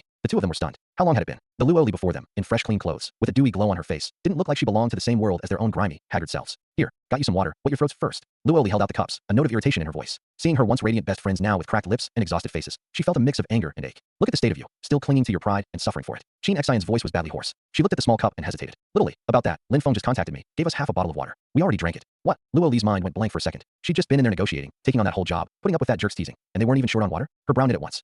Then why didn't you say so earlier? You made me, in there. She trailed off for a while, never managing to get the rest of the embarrassing part out. Her face flushed red. I already paid the price. This water has to get drunk. Otherwise, didn't I let that jerk off easy for nothing? Drink it. Her tone went firm. I worked hard to get this. No sense wasting it. Shin Xian and Xia Yubing exchanged a look. Seeing Luo Li flushed and flustered with anger, how could they not understand? She'd clearly suffered no small grievance in front of Xiaoshan for these 2 mouthfuls of water. Neither said more. They quietly took the cups and drained them. Only then did Luo Li take the cups back. It really was too scorching out, and she didn't want to linger, so she just laid it out plainly. What are you two planning exactly? Just toughing it out on this beach for 6 days, waiting for your knights in shining armor. Shin Xian nodded. Lin Feng and I are only 15 nautical miles apart in a straight line. If he gets lucky and lands a voyage beast, he might make it over in less than 6 days. She licked her lips and looked at Luo Li with worry. If Xiaoshan goes too far, just come out. Worst case, we leave together. We did the math. Another afternoon of grinding, and we should have enough resources to buy water. And Lin Feng said his talent's S tier. He'll figure out a way to get me 2 bottles a day from now on. Xia Yubing took her hand too. Literally, don't put yourself through too much. 2 bottles? Luo Li laughed. In weather like this, 2 bottles wasn't even enough to fill a tooth gap. Since when were you two so easy to please? She pointed at her new clothes. See this? The junior gave it to me. She stepped closer, took Shin Xian's hand, and pressed it to her leg. Feel that? Cooling gear. I just took a shower. Do you have any idea how much water they used? She fixed them with a hard look. I'm telling you all this so you'll face reality. What good is an S tier talent? Can he give you all this? Shin Xian knew, of course, that he couldn't. Lin Feng was scrambling just to keep himself alive. That half bottle had probably been scraped out from between his own teeth. Pressed by the question, her face went pale, and yet she let slip something even more cutting. He's still my boyfriend. I couldn't do it. The way you did. Turn around and go grab onto someone else's coattails. The instant the words were out, Xia Yubing pinched her hard from behind, her face changing. Luo Li took a step back, staring at her blankly, her just-thawed mood doused completely by that one line. The way I did. She tugged at the corner of her mouth in a cold smile. What about me? You looking down on me for swallowing my pride and signing on? That ex you dated for 2 years. How'd you dump him? Wasn't it because Lin Feng drives a Porsche? And now you're saying the way you did. Don't you think you're being a little hypocritical? Shin Xian realized she'd misspoken and rushed to apologize. Little Li, I didn't mean it like that. I'm not reading too much into it. Luo Li shook her head. I think exactly the way you two do. The difference is I'm willing to own it openly, and you? You really don't want to go into that room. You're just sore that Xiaoshan didn't roll out an 8-man palanquin to invite you. How laughable. With that, she flung the 2 cups onto the sand and turned to leave without a backward glance. Xia Yubing wanted to call out, but in the end said nothing. Luo Li returned to the cabin with red-rimmed eyes, sat on the threshold a while, silently brushed the sand off herself, and only then pulled the door open and stepped back into that cool, comfortable world. I was on the sofa playing with Bisui, and one look at her frostbitten eggplant face had me raising an eyebrow. What? The missionary work fail? She pouted, tears welling in her eyes, plopped down onto the cold floor, hugged her knees, and muttered glumly. I'm never butting into their business again. They didn't appreciate it. She fought to keep from crying. Their boyfriend Lin Feng gave them half a bottle of water, turned their noses up at me for swallowing my pride and signing on with you. Humiliating. I almost laughed out loud. Those two, looking down on Luo Li, of JCU's 3 campus beauties. Luo Li's boyfriend came from the most ordinary background. The other 2's boyfriends were both famously rich and handsome on campus, especially Xia Yubing's, who had both money and connections. I shot Bisui a glance, and the little thing leapt off me, scampered over to Luo Li's leg, and gently nuzzled her. Feeling that soft little bundle against her leg, she slowly lifted her head, eyes red-rimmed, a tear still hanging from her lashes about to fall. Only after gathering the little thing into her arms did she feel a bit better. You're saying they're not short on water? I asked. How could they not be? She said thickly. They just won't drop dead for now. Won't drop dead works for me. I hadn't expected her to win them over in one go anyway. The thing that did surprise me was Lin Feng having water. Not that he couldn't, but that he was actually willing to give it up for Shin Xian. Looks like those 2 had deeper feelings than I'd assumed. Now that's interesting. You know where Lin Feng's water came from? Luo Li buried her face in Bishui's soft body, her voice muffled. How would I know? She just said his talent's S tier. Who knows where the water came from? S tier talent. I stroked my chin. Producing his own water was basically impossible. Most likely it came from chests, or bought off the exchange. If it was the latter, my eyes lit up. I immediately opened the exchange and switched to the freshwater category. 8 pages total, 10 listings a page. Day 1, freshwater was hard currency. Most of what people pulled, they kept for themselves, and only a few were willing to list it. My fingers got to work. 500 milliliters mineral water, 150 wood, buy. Wood minus 150. This one, 160 stone, buy. Stone minus 160.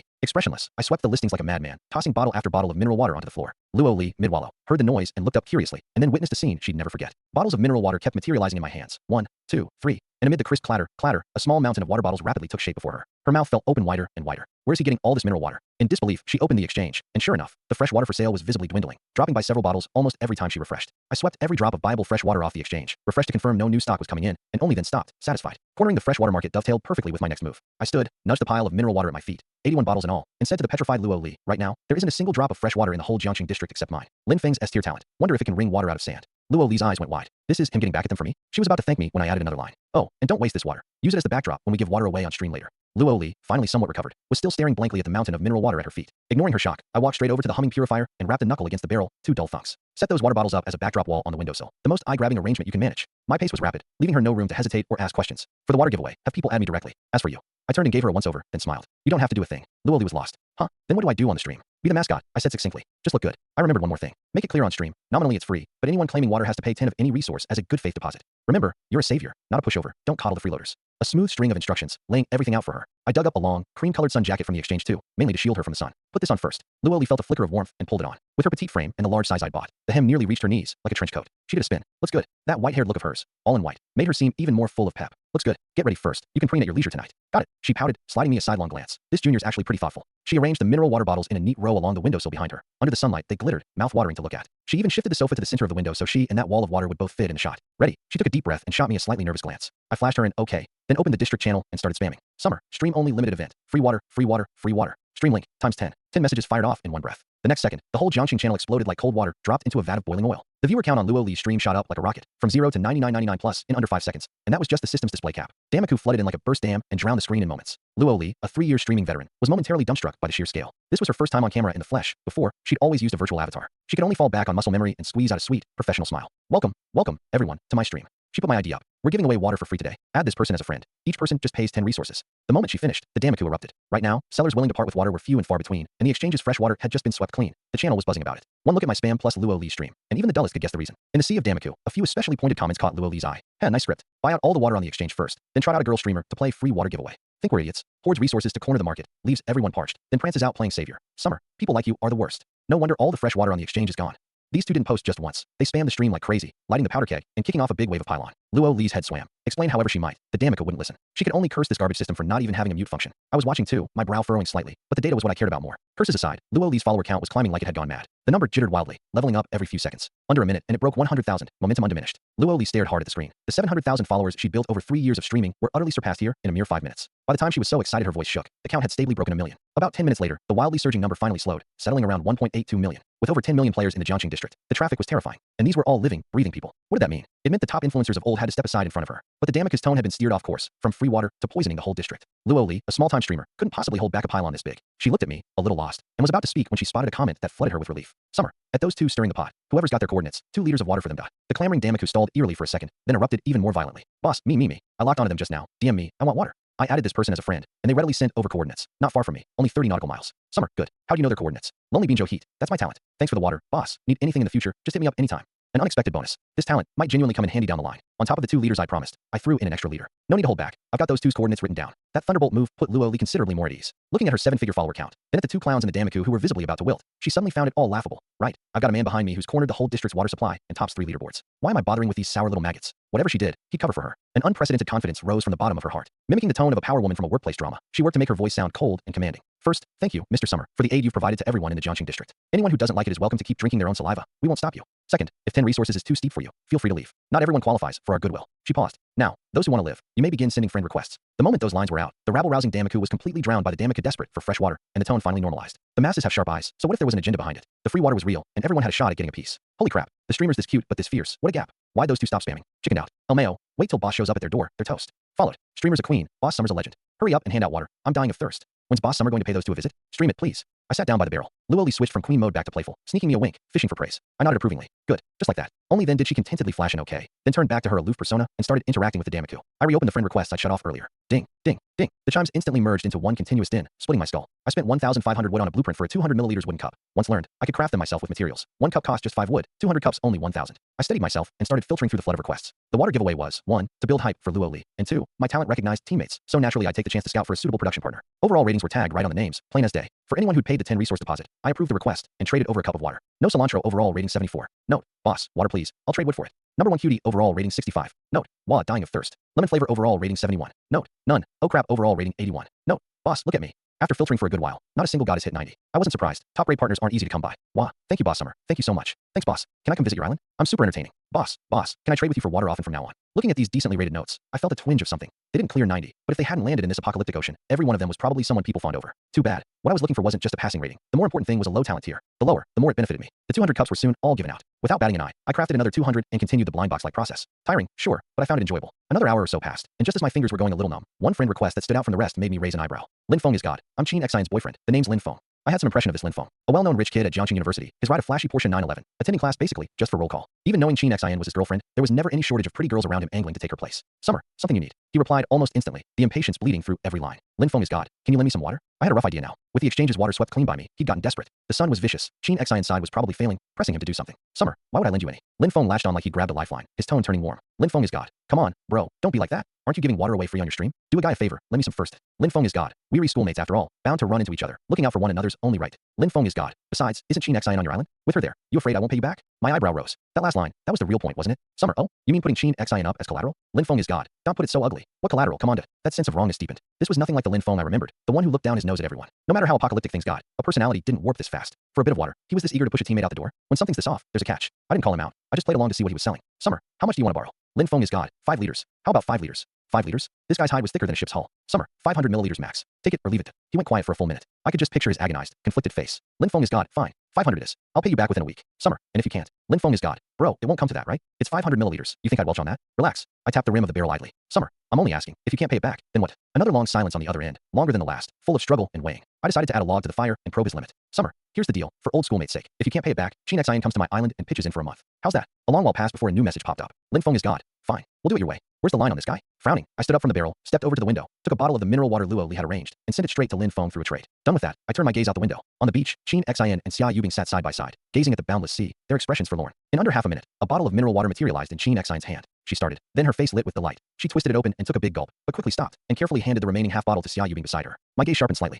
Lin Feng had actually given that life-saving 500 milliliters, every last drop, to Chin Xian. That clashed completely with his earlier eagerness to trade his girlfriend for water. Playing hard to get? Or showing me Chin Xian's value this way? Or else, something else up his sleeve? This guy was kind of interesting. I pulled my gaze back, didn't dwell on it, and returned to the barrel to continue my needle in a haystack blind box endeavor. Just as I was dozing off, eyelids drooping, one friend request that stood out snapped me wide awake. Whale baby overall rating, 90. No, none. 90 points. I sat bolt upright. This was the second person to break a 90 rating after by Jingxi, a top grade find. I quickly approved the request and opened the profile. A woman of about 23 or 24, sharp black short hair, a defined jawline, keen eyes, the kind of aggressive beauty. But what I cared about right now wasn't her looks, it was her talent. This was a shot at potentially doubling output, even copying a talent outright. Summer, hello. She didn't reply. Instead, she sent over an empty trade window. Very aloof and very direct. I thought it over. It wasn't a good idea to open by asking about her talent. That'd come off like a creep. I put up a 200 milliliters cup of water and, without even waiting for her 10 resource deposit, traded it straight over. Show a little sincerity first, makes the rest easier. Summer, mind if I ask you something? I waited a dozen seconds. Well, baby, go ahead. Cold as ice. 3 degrees colder than Xia Yubing's glacier, even. I asked patiently. Summer, what's your talent here? The other end fell silent. Well, baby, what do you ask? Summer, nothing, just curious. That line seemed to hit a landmine. A barrage of messages came pouring in. Well, baby, yeah, so that's it. Well, baby, you run this free water gimmick. Add us all one by one, just to interrogate us about this. Well, baby, want to see who's worth using, then sort us into tiers and slap a price tag on us. Well, baby, UVE got a bit of resources, so now you're playing pick and choose games in the apocalypse. Disgusting. I stared at the screen, a head full of question marks. What's going on, lady? Why the volcanic temper? If you don't want to say, then don't. Did she have to put it that harshly? But this was a 90-pointer I'd worked hard to hook. I didn't want to give up just like that, and was about to phrase something to smooth it over. Before the message even sent, a glaring red exclamation mark popped up beside the chat box. The other party has removed you. Well, damn, straight to a block? Fine, real nice. Mooched a cup of water off me and shooed me out. You won't say it yourself? Then don't blame me for paying a visit in person. Without hesitation, I dug up that locator guy from before. Summer, can you find this person's location for me? Card. Well, baby. Lonely Bean Joe Heat. Boss, my talent has a cooldown. It's not that fast. Crying laughing. Summer. Sure. Tell me the second it's off cooldown. Lonely Bean Joe Heat. No problem. Boss. From now on, one word from you, and I'll point and shoot. Lonely Bean Joe Heat. How's this one a woman? She get on your bad side? Summer. It's nothing. Just curious where she is. Lonely Bean Joe Heat. Got it. I won't ask what I shouldn't. As the setting sun dyed the sea a stretch of orange, the purifier's output gradually fell behind consumption. The E-tier and F-tier goddesses I was after never reappeared, which left me a bit deflated. But it also made me all the more grateful for my luck. If I hadn't happened to get dropped on the same starting island as the 3 upperclassmen, my SSS-tier talent would honestly be a useless ornament right now. I stood and stretched, my joints cracking in a string of pops. In one afternoon, I'd given out close to 2,000 servings of water. And those 2,000 cups had brought Luo Li's stream over 2 million real followers, a downright monstrous haul. The main bottleneck now was capacity. 2,500 milliliters every 10 minutes was still a drop in the bucket against the enormous player base. But I wasn't in a rush. Let the purifier run all night, and tomorrow I could launch a much larger giveaway. I turned toward the sofa. Luo Li was cradling Bisui, chatting excitedly with the Damaku. I signaled her to pause. She got it, and wrapped up to the camera. All right, that's it for today's stream. I know a lot of you didn't get water. I'm really sorry. Our production is limited. Please bear with us. Going forward, anyone with good blueprints or materials can DM me. We can trade for anything. Mr. Summer says there'll be more giveaways like this from time to time, so stay tuned. With that, she closed the stream. The instant the stream ended, she went boneless and slumped into the sofa, letting out a long breath. Phew, I'm wiped. Those closing lines, I quite admired. She really had been a streamer, and knew full well the purpose behind my cultivating her. Besides, facing a barrage from millions of viewers was a huge mental drain. But Luo Li's heart was filled with an unprecedented satisfaction. She streamed not only because she was an internet addict, but because she relished being held in the palms of countless fans. She stared at the followers, 2,013,451 figure, eyes wide as saucers, confirmed it several times over, and even pinched her own thigh. SSSS, that hurt. Not a dream. 2 million live followers. In terms of real heat, it more than held its own against the big influencers from before her transmigration, the ones with tens of millions. At the thought, the corners of her mouth couldn't help curling up. For the first time, she felt that coming to this miserable ocean wasn't entirely a bad thing, and meeting Xiaoshan was the greatest stroke of luck. Without either of those, she could never have had all this. Right then, her stomach growled traitorously. Junior, I'm hungry. She clutched her belly, looking pitiful. My stomach grumbled in timely agreement. Busy all day, I'd had nothing but water, not a single grain of rice. What do you want to eat? Under my gaze, Luo Li felt oddly, faintly nervous, and quickly shrank back, hugging her shins, putting up a defensive posture. He's not going to seize the chance to make some outrageous demand again, is he? I couldn't help laughing. Relax. You did so well today. You're the MVP. I'm not making you do anything. Only then did she quietly relax. But then it hit her. What was there even to eat in this god-awful place? Having a chunk of bread to gnaw on would be lucky. What's there to eat? Don't tell me I get to order off a menu. I smiled mysteriously. Australian lobster. How's that sound? Australian lobster? There's Australian lobster to eat. Luo Li thought she was hearing things, her eyes lighting up like 2 little bulbs. Half in disbelief, she opened the exchange, fingers swiping fast through the food category, and then her hand stopped. Australian lobster, 1.2 kilograms steamed, with house special garlic sauce price, 9,999 plank seller. Snap of the fingers. She reflexively hit refresh, and that outrageously expensive listing was gone. Look here. I smiled. Luo Li snapped her head up to see a massive serving platter in my hands at some point. On it a big lobster, crimson all over, split down the middle to reveal plump, snow-white meat drizzled with a layer of golden garlic, a bold, fresh aroma riding the heat straight up the nose. Her mouth watered to the absolute max in an instant. Wow, you actually bought it. Her voice was trembling. Isn't this way too extravagant? 10,000 planks. Using resources enough to trade for life-saving supplies. All for a single dinner. If the people outside fighting bloody for one mouthful of water knew, they'd brand the 2 of them irredeemable criminals on the spot. I set the platter on the floor between us and spread my hands with a touch of regret. Shame I made a whole lap and didn't find anyone selling red wine. It'd have been perfect to pair. I'd had my eye on this for a while. Buying it now also counted as a reward for Luoli. Besides, I was craving it myself. I'd never once eaten this fabled Australian lobster. Luoli came from a decent family and had eaten Australian lobster a few times, but tasting it again in a world where even clean water was a luxury felt completely different, like the whole world was starving and she alone was full. Right now her drool was practically about to drip. Wait, Junior, hold on, she suddenly cried. I have to take a photo. Let everyone see the kind of life we're living. Using the game's built-in camera, she snapped several from different angles and added a caption. First survival meal. Limited conditions, so we'll just have to make do. Smiley. Posted to her personal feed. As a big influencer, with 2 million followers, the post naturally blew up. In barely a minute, the likes broke 10,000. Holy crap. Is this how people live? They're eating lobster? That's Australian lobster, right? I'm crying with envy, drooling all over the floor. Luoli, when's the next water giveaway? Count me in. Sis, can you get Boss Summer to DM me back? I'll trade my treasured blueprint. Envy is disfiguring me. Why do I not even get a sip of water? Looking at the comment section, uniformly green with envy, Luoli's little vanity was hugely satisfied, the corners of her mouth lifting high. I'm ready. Thanks, Junior. Let's dig in. I smiled, twisted off one of the big claws and handed it to her, then tore off the other for myself. Crack. The shell split, revealing a whole length of snow-white meat, and I rolled it through that golden sauce at the bottom of the platter, sauce that had long since mingled with the essence broth steamed out of the lobster, deeply savory. The meat hit my mouth, and even my eyes lit up a little. Pricey, sure, but genuinely delicious. On the other side, Luoli had long since abandoned all ladle-like pretense. Seeing me take a satisfying bite while she couldn't crack open that rock-hard claw, she got frantic. Quick, Junior, help me crack it open. I took it, cracked it for her, and handed it back. She dipped it in sauce and took a big, eager bite. MF. So good. Fresh, sweet, springy smooth. Eyes narrowed. Both her feet wiggling. Mouth crammed full. She ate while bobbing her head. Her little face shone with grease. A dab of golden garlic at the corner of her mouth. I found it a little funny and pointed at the corner of my own mouth. Right here. She stuck out the tip of her tongue and gave it a lick. Got it. I nodded and took a pack of tissues out of my pack, setting it between us. She stared blankly at the gesture. Looking at him like this, the Junior's actually kind of handsome. Tall too. Just a pity he's a bit scrawny and likes to bully people. After that one glance, she sank back into the bliss of the lobster feast. Before long, she patted her belly and let out a comfortable little burp. How is this survival? This is better than a vacation. She was about to get up for a bottle of water when a DM suddenly popped up. It was Xia Yubing. Xia Yubing Little Li. I'm sorry. I was in the wrong earlier. I apologize to you. Xia Yubing Little Li. Hu Ming reached out to me. He's in a really bad way. Almost in tears. Says he knows he messed up. Maybe give him a reply. Hu Ming. That name had long since been tossed into the trash bin of her memory and dragged into Do Not Disturb while she was at it. She meant to ignore it outright, but seeing Xia Yubing's message, she somehow opened the avatar crown with a 99+ red dot and scrolled up, expressionless. At first it was apologies, remorse, swearing up and down that he was wrong. But the moment she started streaming, the messages curdled. Pry the hatch open. Who were you dressing up like that for? Carrying on with that Junior behind my back. Huh? Pry the hatch open. Luoli. Say something. Gone mute. Give me an explanation. Pry the hatch open. Real classy. Throwing yourself at someone for a mouthful of water. Do you have any shame left? Luoli's expression cooled bit by bit. And right after she posted that lobster update, Hu Ming's attitude did another 180, groveling all the way down into the dust. Pry the hatch open. Little Li, will you talk to me? Pry the hatch open. I was wrong. All that earlier was nonsense from a guy who'd lost his head. Don't be mad. I'm begging you to forgive me. Pry the hatch open. I'm really dying of thirst. Can you give me a sip of water? Just one. I'm begging you. It's my last request. Pry the hatch open. For the sake of how long we've been together, you wouldn't really just leave me to die, would you? Looking at these words, Luoli felt a wave of nausea churn in her stomach. Laughable. When she was on the brink of heat stroke and came to him, what did she get besides empty promises? If she hadn't decisively given up the fantasy and turned to Xiaoshang, she'd probably be a dehydrated corpse by now. She and Hu Ming had only ever been a transaction, a couple in name, without a single proper date. Now you know what it's like to be dying of thirst? Just curse me out, and now you turn around and crawl back wagging your tail, begging for pity? This, pry the hatch open, your boyfriend? My voice came out of nowhere, startling her. This guy actually went and found a Junior too? Still, she was curious what Hu Ming would say to him. Used to be. Not anymore. What did he want from you? Nothing much, I said. Said I stole his girl, wrecked his relationship, wants me to pay emotional damages. Opened with a demand for 100 liters of pure water. Puffed. Luoli couldn't hold back a laugh. The nerve on him. Why doesn't he just ascend to heaven? The lunatic. The words had barely left her when another message from Hu Ming popped up. Pry the hatch open. Fine. You're dead set on this, huh? Good. Today I'll ruin your reputation for good. Luoli forced down her disgust and opened it. And at the same time, her personal feed and the district channel both detonated with countless SS. She opened the district channel to find it had already boiled over, and she was at the center of the storm. I knew that girl was no good. What's with the free water act? 2 million followers, and how many actually got water? Obviously a total scam. Upstairs nailed it. Says it's a giveaway, but really? I think it's just funneling traffic and hype to that Summer guy.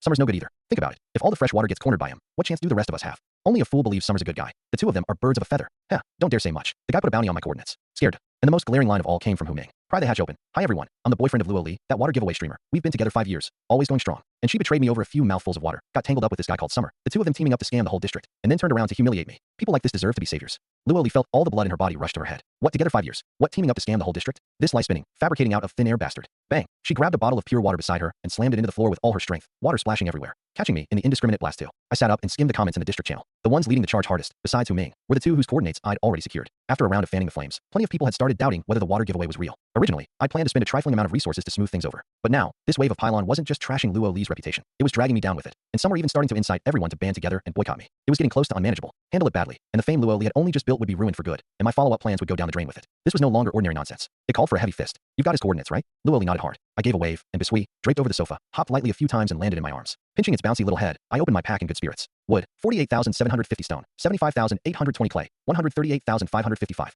Bisui was only level 10, and what it manifested was still a shabby little dinghy. Poor on both speed and stability. Current feeding, 0/1, 100. I didn't want to waste time. Best to wrap this up before dark. A flick of thought, and I locked onto clay. Straight to level 40. Clay minus 72,500. Bisui level up. Current, LV 20. Free stat points plus 10. District announcement. Congratulations to players Summer for raising the epic voyage beast, Bisui, to level 40. 3 golden announcements in a row, like 3 depth charges, detonating in a district channel already boiling over from the flame war. The whole channel stalled eerily for a few seconds, and then the tide of opinion abruptly reversed. The very people who'd been cursing Luo Li and questioning me moments ago now made their focus a show of deep concern for Hu Ming and the few other ringleaders. Everyone caught the scent of a coming storm. Boss Summer is about to get serious. The island lords of the Jiangxing district turned in an instant from participants into spectators, each pulling up a little stool to watch the explosive drama unfold. I looked at Bisui in my arms, form unchanged, but its aura noticeably stronger, and nodded, satisfied. 70,000 plus clay sunk into it, and my resource reserves were finally a bit more balanced. I turned to the Luo Li beside me, struck speechless by the string of announcements, and said calmly, "Let's go. Teach Hu Ming a lesson, or something else." Whatever I was about to do, it stirred not a single ripple in her. She even felt that killing Hu Ming wouldn't begin to vent the hatred in her heart. If this guy hadn't cursed her out without rhyme or reason, she'd have been willing to gift him some water, call it a breakup settlement. Okay, let's go. I rose first and pushed open the door. She clenched her fists and followed. The sun was half sunk, its orange afterglow staining the whole stretch of sea into a burning cloudscape. Bisui leapt into the water, a flash of pink. The next second, a sleek, sharply modern pink yacht replaced the old dinghy, sitting quietly beside the cabin. Manifested vessel, pink yacht, refined, speed, 35 knots length, 15 m, trait, abyssal dread. Inside and out, the boat was the most macho shade of pink, and even the deck was soft and squishy. Under Chin Xian's and Xia Yubing's stunned gazes, the yacht pulled away from the island. On board, I browsed the exchange for a weapon. I wanted a firearm, but searched the whole market and found nothing. At this stage it was still a rarity, it seemed. The next best, and handiest, was a crossbow. The price wasn't outrageous, 20,000 planks, finished, with 20 bolts thrown in. I bought it outright and gave it a heft. The body was jet black all over, faintly heavy in hand, with a cold bite of metal. I walked to the gunwale and squeezed the trigger toward the distant sea. Flip. The bolt left the string with a sharp whistle of cleaved air and struck a piece of driftwood 100 meters out dead on, the tail still humming. Impressive power. In the cabin, Luo Li hadn't given up, still trying to clear her name in the district channel. Luo Li, Summer, and I are completely innocent. Hu Ming, fabricating things like this, what's the point? Pry the hatch open. I'm fabricating? Look at the getup you're wearing. Day 1 and already rushing onto a guy's island. Who are you calling innocent? Pry the hatch open, and that's Summer. You just want to come kill me, don't you? Come on then. I'm sick of living anyway. Lay a finger on me. I dare you. Pry the hatch open. Even if you kill me, it won't change the fact that you stole another man's girl. You're an animal. I walked back into the cabin with the cold crossbow and sat down, looking at that rabid dog ID in the channel, my temple throbbing. This kid had completely lost it, striking the pose of a dead pig that doesn't fear boiling water, looking to drag everyone down with him and trash Luo Li's name for good. Killing him outright was actually letting him off easy. For someone like this, you had to hit where it hurt most, shatter, in front of everyone, the very lies he was counting on to turn things around. I turned to Luo Li. Stop wasting words on him. I set the crossbow down on the table. Isn't he telling the whole world we teamed up to scam people, that you betrayed him over a mouthful of water? Cursing him back is useless. Muddying the water is exactly what he wants. I pulled up the stream link and pushed it in front of her. Don't you have 2 million followers? Go live. This time, don't clear your name. Just throw the evidence in their faces. Luo Li blinked, then it clicked, and her eyes lit up bit by bit. Right. Explain. Clarify. Too weak. This bastard is banking on you not being able to defend yourself. But in her hands, she happened to hold his entire chat log, from the groveling apologies, to the vicious abuse once he ran out of water, to that black as white slander after she posted the lobster update. Every line, captured in screenshots, not one missing. Why should I suffer over his lies? She took a deep breath and opened the stream. Everyone. Luo Li before the camera was pale-faced but oddly calm. Earlier today some people said my water giveaway was a scam, said I betrayed my boyfriend and teamed up with Mr. Summer to con you all. Today, I'll set the record straight, once and for all. She threw the stack of chat logs up one screenshot at a time. Hu Ming's two-faced act, weeping for forgiveness one moment, hurling abuse the next, his back and forth of fawning and groveling when out of water, then spinning slander the instant he was refused. All of it lay bare before 2 million pairs of eyes.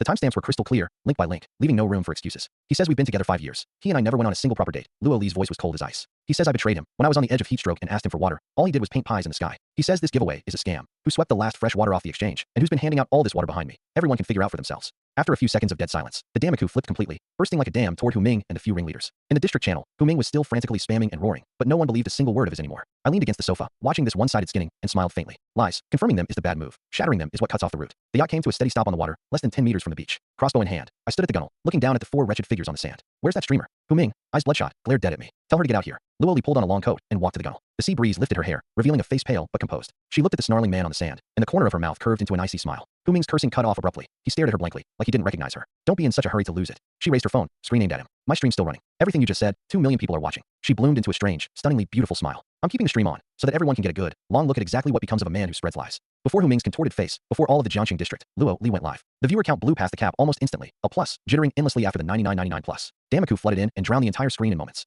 Luo Li didn't look at the Damaku. She just gave the camera a casual wave, like greeting an old friend. Then, unhurried, she turned the camera toward the man at her side holding the crossbow. Let me introduce someone. This is Summer. She turned the camera back to her own face, pale but bewitching, and gave a soft laugh. The district channel was lively just now. Lots of people cursing me out, and pretty viciously too. That man, Hu Ming, my ex-boyfriend. She leaned hard on the word ex, full of mockery. He thinks I'm his property, so when I wouldn't give him water, he lost his mind and started biting at everyone like a stray dog. You tell me, a man who has to beg others for so much as water, how much of what he says is worth believing? She skimmed the racing Damaku and picked out a question. Should we kill him? I don't know. That's up to Mr. Summer. Either way, my innocence has already been laid out today in front of 2 million people. She tucked a stray lock of white hair behind her ear, and that heart-stopping face made the stream stall for a beat. So, everyone, watch what you say. This place isn't like before. Run your mouth, and someone really can come find you through the screen. And here, killing you isn't even against the law. On the beach, Hu Ming heard every word of it crystal clear, each one like a ringing slap to the face. He shook with rage and reflexively looked for something to throw, but there was nothing underfoot except sand, so he grabbed a fistful like a madman and flung it at the yacht. The sea breeze blew most of it straight back into his own face. Heck, my eyes. He rolled on the sand in pain, his wretchedness almost comical. The Damaku detonated. Holy crap, this guy's so useless he can blind himself throwing sand. I thought there'd be some epic showdown, and this is it? Lame, I'm out. Brutal, just brutal. Caught red-handed spreading lies, and now a public execution in front of hundreds of thousands. TSK. Turns out Boss Summer's this young and handsome. I figured he'd be some greasy middle-aged dude. I looked down at the wailing Huming. Any last words? Say them now. This offer expires. Before he could even surface from the pain, his 3 teammates broke down first. At the sight of the crossbow in my hand, they dropped to their knees in a row. Boss Summer, mercy. This has nothing to do with us. Right. We told him not to run his mouth in the channel. He wouldn't listen. We're innocent. Please let us go. The 3 of them were a snotty, tearful mess. I was speechless. They made it sound like I was some bloodthirsty fiend. I was just here to take out the trash, not slaughter the innocent. If Huming hadn't pushed it this far, I wouldn't have wanted to draw blood on the first day of survival. I waved a hand impatiently. Move aside. The 3 of them scrambled away as if pardoned, fleeing to the far corner of the island, wishing they could bury themselves in the sand. I raised the crossbow again, the bolt's tip glinting cold in the setting sun. Nothing to say? Then I have a few words. Those lies you spread to the whole world today. How innocent we are. Who swept up the water and who handed it out. 2 million people see it clearly now. That water you bet your life trying to muddy is clearer than anyone's. Those few lines stabbed into the place he refused to admit. The whole story he'd staked everything on, shattered in public. Not even his last shred of dignity left intact. He snapped his head up, bloodshot eyes glaring at me, grabbing fistfuls of sand and flinging them at the yacht. Screw you, Summer. Even as a ghost, I won't let you off, you pair of. The words cut off. Flip. A whistle of cleaved air wrapped in cold light went in through his open mouth and burst out the back of his neck. The cursing stopped dead. His body twitched a few times, then crumpled like a heap of mud, blood swiftly staining the sand red. Dead silence. That bloody scene was broadcast through the camera to every single person. With a single bolt, I gave everyone in the Jiangcheng district a simple, easy-to-understand lesson. Trouble comes from a loose tongue. Don't run your mouth, and especially don't run it about Summer, or I really will come find you through the screen. You. I pointed at the one trembling hardest in the corner. Go check if he's good and dead. The man flinched, inched shakily over to the body, checked for breath, then snapped his hand back and nodded frantically at me. Only then did I turn, toss the crossbow back into the cabin, step over beside Luo Li, and face the millions of viewers to deliver my last line. From now on, if anything like this happens again, everyone on that island shares the punishment. As the words landed, the Damaku went berserk. Some fervently worshipped my methods, some sneered and called me brutal, but either way, every one of them came to feel a sense of dread toward me. On the little island, Qin Xin and Xia Yubing looked at the corpse in the pool of blood, a chill shooting from their souls straight to the crowns of their heads. Too brutal. It's only day 1, and he's already sailing out to sea to kill people. The 2 of them thought, in unison, of Lin Feng and Xiao Shangnan. If he can kill Huming, why not these 2? And Little Li's behavior is so strange. Huming was someone she'd dated. After all, how could she watch him die with a smile on her face? Pale-faced, Qin Xin fumbled to send Lin Feng a voice message. Lin Feng, whatever you do not provoke Xiaoshang. Lin Feng had of course watched the stream, his heart still pounding. Right now he was immensely grateful that he'd kept a fairly courteous attitude with Xiaoshang all along, and even more grateful that he wasn't a fool like Huming, charging head on at someone he knew had a voyage beast. After steadying himself, he replied, "Don't worry, baby. I'm not like Huming. I'm not stupid. You sit tight. I'll come get you as soon as I can." Qin Xin's voice cracked. "I'm so scared. What if he won't let us leave when the time comes? I'll figure something out." Lin Feng paused. "Don't do anything rash for now. That guy's ruthless. Avoid butting heads if you can. Safety first, understand? Wait for me." Qin Xin nodded. She wouldn't dare provoke Xiaoshang now. Hanging up, she grabbed Xia Yubing's hand. "Yubing, do you think? What's going on in Little Li's head?" She was genuinely scared. Earlier, out of jealousy, she'd said some harsh things to Luo Li. What if she held a grudge? Xia Yubing saw her worry and reassured her. "Relax, Little Li isn't that kind of person." But she could just watch Huming die. That was Huming bringing it on himself. Xia Yubing was closest to Luo Li and understood her best. When she comes back, give her a sincere apology and it'll be fine. Qin Xin's heart was still in knots, but she could only nod weakly. Elsewhere, Bai Jingxi had watched the whole stream too. That pink yacht, that tempting Australian lobster, those clean pretty clothes on Luo Li, and that line Xiaoshang had said to her earlier. 30 liters of water for your team. You come stay on my island a few days. The rest you decide for yourself. Far from making her shrink back, Xiaoshang's bloody methods were like oil poured on a spark in her heart, the fire burning hotter and hotter. She glanced back at her boyfriend Lucio, chatting away with their 2 teammates, spit flying. Damn, that Summer's insane. Killed the guy right at his door. Su Kong curled his lip, unimpressed. Methods are too crude. Keep that up and he'll make enemies everywhere. Just throwing his weight around because he's got resources. Zhou Lin nudged Lucio. You still admire him? He's cornered the whole district's fresh water. Who dare not do what he says? The day he wants the water on your team, you gonna give it up? Lucio laughed it off. That's not something to worry about now. We keep our heads down. He's got no reason to come bother us. Zhou Lin turned his gaze to Bai Jingxi, half smiling. Jingxi, be honest, you envious of that Luo Li? Before Bai Jingxi could answer, Lucio jumped in to reply for her. Brother Zhou's just teasing you. What's the use being envious? We don't have that kind of luck. Bai Jingxi gave an awkward twitch of her lips and lowered her head, her gaze falling on her own hands, a little cracked from lack of water, as she silently calculated. I have to find the right moment and get that question out. I happen to be short on expansion blueprints. The exchange had them too, but at a markup, and every bit saved counts. Summer, I'll take all the electronic components. How many expansion blueprints do you have? Wu Yushan, boss, so sorry. I've only got 1 electronic component left, but the expansion blueprint's still here. A 10 square meter one. My brow rose slightly, but I didn't hold it against him. I replied late, after all. Summer, fine. How are you selling it? Wu Yushan, same as before, Clay. And that electronic component, consider it a gift from me as an apology. It was unfair of me. Please don't take it to heart. Next time I get something good, I'll set it aside for you first. Summer, it's fine. Somebody forcing you to sell to others. Wu Yushan, boss, don't put me on the spot, crying laughing. I didn't press further. Can't force a guy to do business with me alone. After transferring him 10,000 clay, I also swept up 21 square meter expansion blueprints off the exchange. Getting the island to 50 square meters on day 1 would be a nice round milestone, since 50 was the cap for a level 1 island anyway. I stood on the sand, in a flick of thought. Wood minus 2,000, stone minus 5,000, clay minus 6,000. The instant the resources were deducted, a familiar violent tremor ran through the ground beneath me. Not far off, Qin Xin and Xia Yubing cried out and dropped onto the soft sand, clutching it tight. This was even more violent than the last expansion. Under the bright moonlight, the calm sea ahead began to churn, bubbling and gurgling, as if some colossal thing were about to burst from the water. A brand new stretch of land surged up from the sea. Rumble. The 2 stretches of land slammed together hard, kicking up a ring of white spray, and finally fused into one, the island's edge extending outward. Congratulations to player Xiaoshang, the first in the Jiangxing district to expand an island to 30 square meters. Reward: epic chest ×1, basic water purifier ×1, climate controller blueprint ×1. Qin Xin and Xia Yubing lifted their heads, staring at the land conjured from nothing. 30 square meters? Qin Xin murmured. It's only day 1. How is he doing this? Xia Yubing's face was full of shock too, one thought looping in her head. Where on earth are the resources coming from? He spent the whole day just enjoying himself, never once fished a chest. How could he possibly have this many resources? The reward wasn't bad for me. The purifier and climate controller were both essentials. While I was still mulling it over, the cabin door creaked open. A freshly showered Luo Li stepped out in a new pair of black tights. After a whole day of being tossed around at sea, and seeing blood with her own eyes for the first time, she was still a bit weak in the body, but her pretty face was beaming with joy right now. Whoa, it's huge. You could practically run shuttle sprints out here. You like him big? I asked offhand. Of course, lost in her excitement. She blurted without thinking. This much space. It feels like half a badminton court. I smiled and didn't take that bait, pulling out the stack of 1 square meter expansion blueprints again. Wood minus 4,000, stone minus 10,000, clay minus 12,000. If the last one was violent, this was earth-shattering. The whole island felt like it was heaved up from the seabed and slammed back down. Luoli shrieked and grabbed my arm on instinct. This time what rose from the sea wasn't one stretch of land, but a whole expanse. Under the moonlight, that newborn land came with the force of a moving mountain and collided thunderously with the existing island. Congratulations to player Xiaoshang, the first in the Jiangxing district to expand an island to 50 square meters. Reward, epic chest ×2, basic water purifier ×2, climate controller blueprint ×2. The moment the district announcement dropped, my friend's list flashed like a popped firecracker, and the district channel erupted too. Holy crap, boss is incredible. 50 square meters. It's 50 already. Boss, you selling that spare climate controller? I'll pay top price, name it. I take back what I said before. Boss Summer isn't a god. He's an honest-to-God immortal descended to Earth. How many resources is this? 50 square meters has got to be the cap for a level 1 island. Heh, just the expansion's 8,000 wood, 20,000 stone, 24,000 clay, and that's not counting the blueprints. She won that. LMAO, second place on the expansion board is 19 square meters. Boss Summer's at 50. Comparing people just kills you. Beside me, Luoli was utterly mesmerized, light rippling in her eyes, reflecting my profile silvered by the moon. This junior, he's so strong it makes her knees weak. I cleared my throat. Go pick a cabin off the exchange. See if you want a 2-story one or one with a bigger single floor. Luoli nodded hard. This was a job she was more than glad to do. Otherwise, she'd have no sense of involvement in building the island. Humming a little tune, she happily started browsing. I took the chance to check the island info. Island level, LV1, area, 50 SQM. Structure, single cabin, upgrade notice. Your island has reached its current limit. The vast ocean holds infinite possibilities for evolution. Seek out and offer 50 hearts of the sea to upgrade your island. Hearts of the sea? I frowned slightly. This was the first I'd heard of it. As for where to get them, I'd probably only find out once tomorrow's grace period ended. Just then, Luoli, after browsing a good while, called out excitedly. Junior, this one. A 20 square meter 2-story cabin, with its own bathroom. A 20 square meter, 2-story, 40 square meters across both floors. Even counting Qin Xian and Xia Yubing, that was more than enough. Sure, that one. How many resources? The smile on her face crumpled at once, and she quoted the price with a pang. 10,000 planks, 8,000 stone, 15,000 clay. Without a word, I traded the resources straight over. Thanks, Junior. Luoli excitedly bought the blueprint, and was about to build it when she looked over with a long face. Building it costs another 5,000 planks. This system's such a robber. Why not just go mug people? But this time she didn't ask me for it. Instead, she gritted her teeth and spent the resources I'd given her earlier. The blueprint instantly turned into a beam of white light and shot into the air. Then, countless planks materialized above the island's center, dancing, weaving, and interlocking on their own, and an exquisite 2-story cabin took shape from illusion to reality, drifting down under the moonlight to settle at the island's heart. The cabin was rather grand. Even Qin Xian couldn't resist snapping a photo. She'd meant to send it to Lin Feng to lift his spirits, but her finger paused. The man couldn't scrape together so much as a plank for shelter right now, while over here, she was moving into a grand 2-story cabin. Sending this photo wasn't encouragement. It was twisting a knife in his heart. Her expression complicated. She finally closed the chat with a sigh, and just posted the photo to her own feed instead. Just then something occurred to Xia Yubing. She glanced at the envious Qin Xian, then looked toward that small but weatherproof old cabin in the distance, and lowered her voice. Xiao Xian, I'll get Little Lee to come out later. While you're apologizing to her, I'll ask, see if we can borrow that old cabin to stay in for a few days. Something stirred in Qin Xian, and she nodded hard. Okay, got it. Over here, Luoli yanked the cabin door open and rushed in first. A faint scent of pine wood washed over her. This cabin was more than a cut above the last one. Well lit and comfortable, spacious and bright. The walls seamlessly joined. The floors sanded smooth and even. A simple candle chandelier, hanging from the ceiling casting a warm, gentle glow. At the far end of the room a bathroom was partitioned off, big enough for 3 bathtubs. She thudded up to the second floor, same airy, bright layout as the first. Luoli couldn't hold back any longer and flopped spread eagle onto the spotless floor, staring blankly at the ceiling. In this survival world where death could come at any moment, she'd actually build a home with her own hands. Sure, it wasn't bought with her own resources, but she'd built it and decorated it herself. I went back to the old cabin first, packed the sofa, purifier, and so on into my pack, then set them up in the new place. Luoli didn't sit idle either, buying up a bunch of furniture blueprints and getting to work outfitting the new home. Junior, how about the sofa here by the window? You can see the sea. Put the table in the middle, easier for meals. This vanity, I'm putting it upstairs. When it was all done, the two of us slumped onto the sofa and let out a long breath. She looked at the brand new home, warm lighting, fully furnished, every corner showing her effort and taste, and an unprecedented sense of accomplishment and security welled up. So, Junior, my taste's not bad, huh? I looked around and had to admit, women really do have a gift for setting up a home. She'd taken an ordinary structure and, just like that, given it the warmth of a place to live. Not bad. It's starting to feel like a home,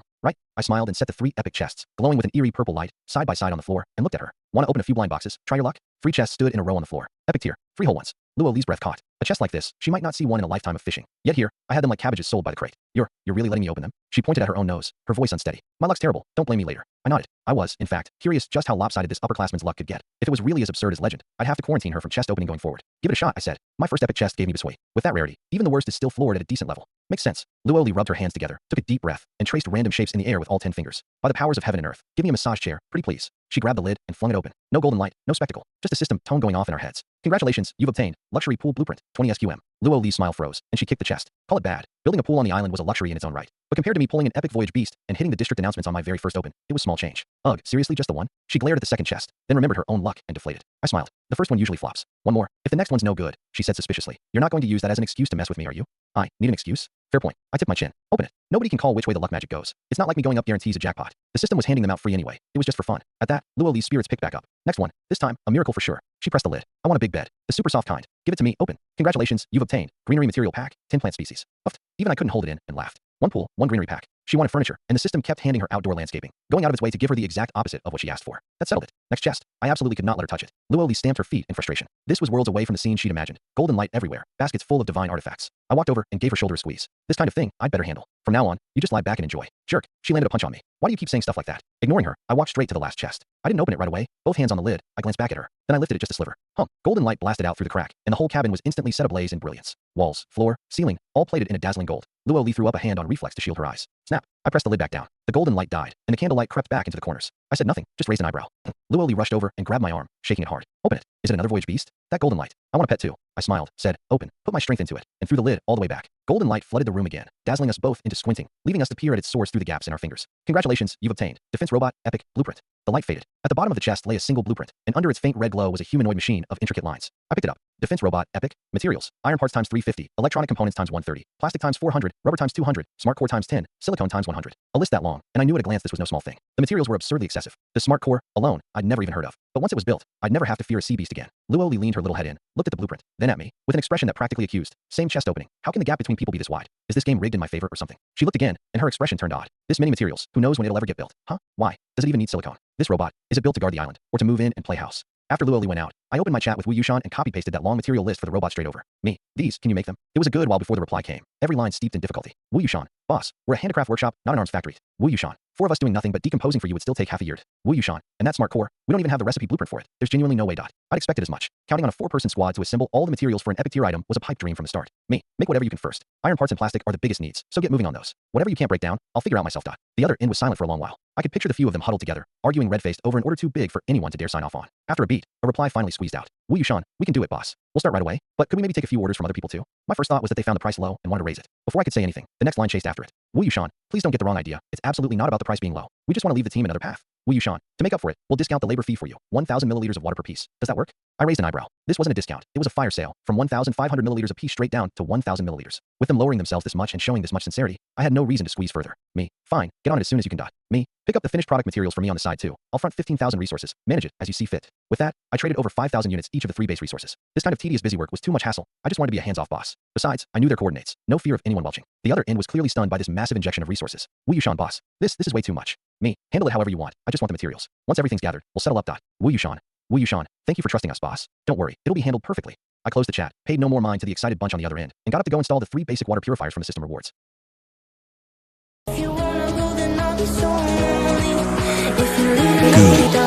Master.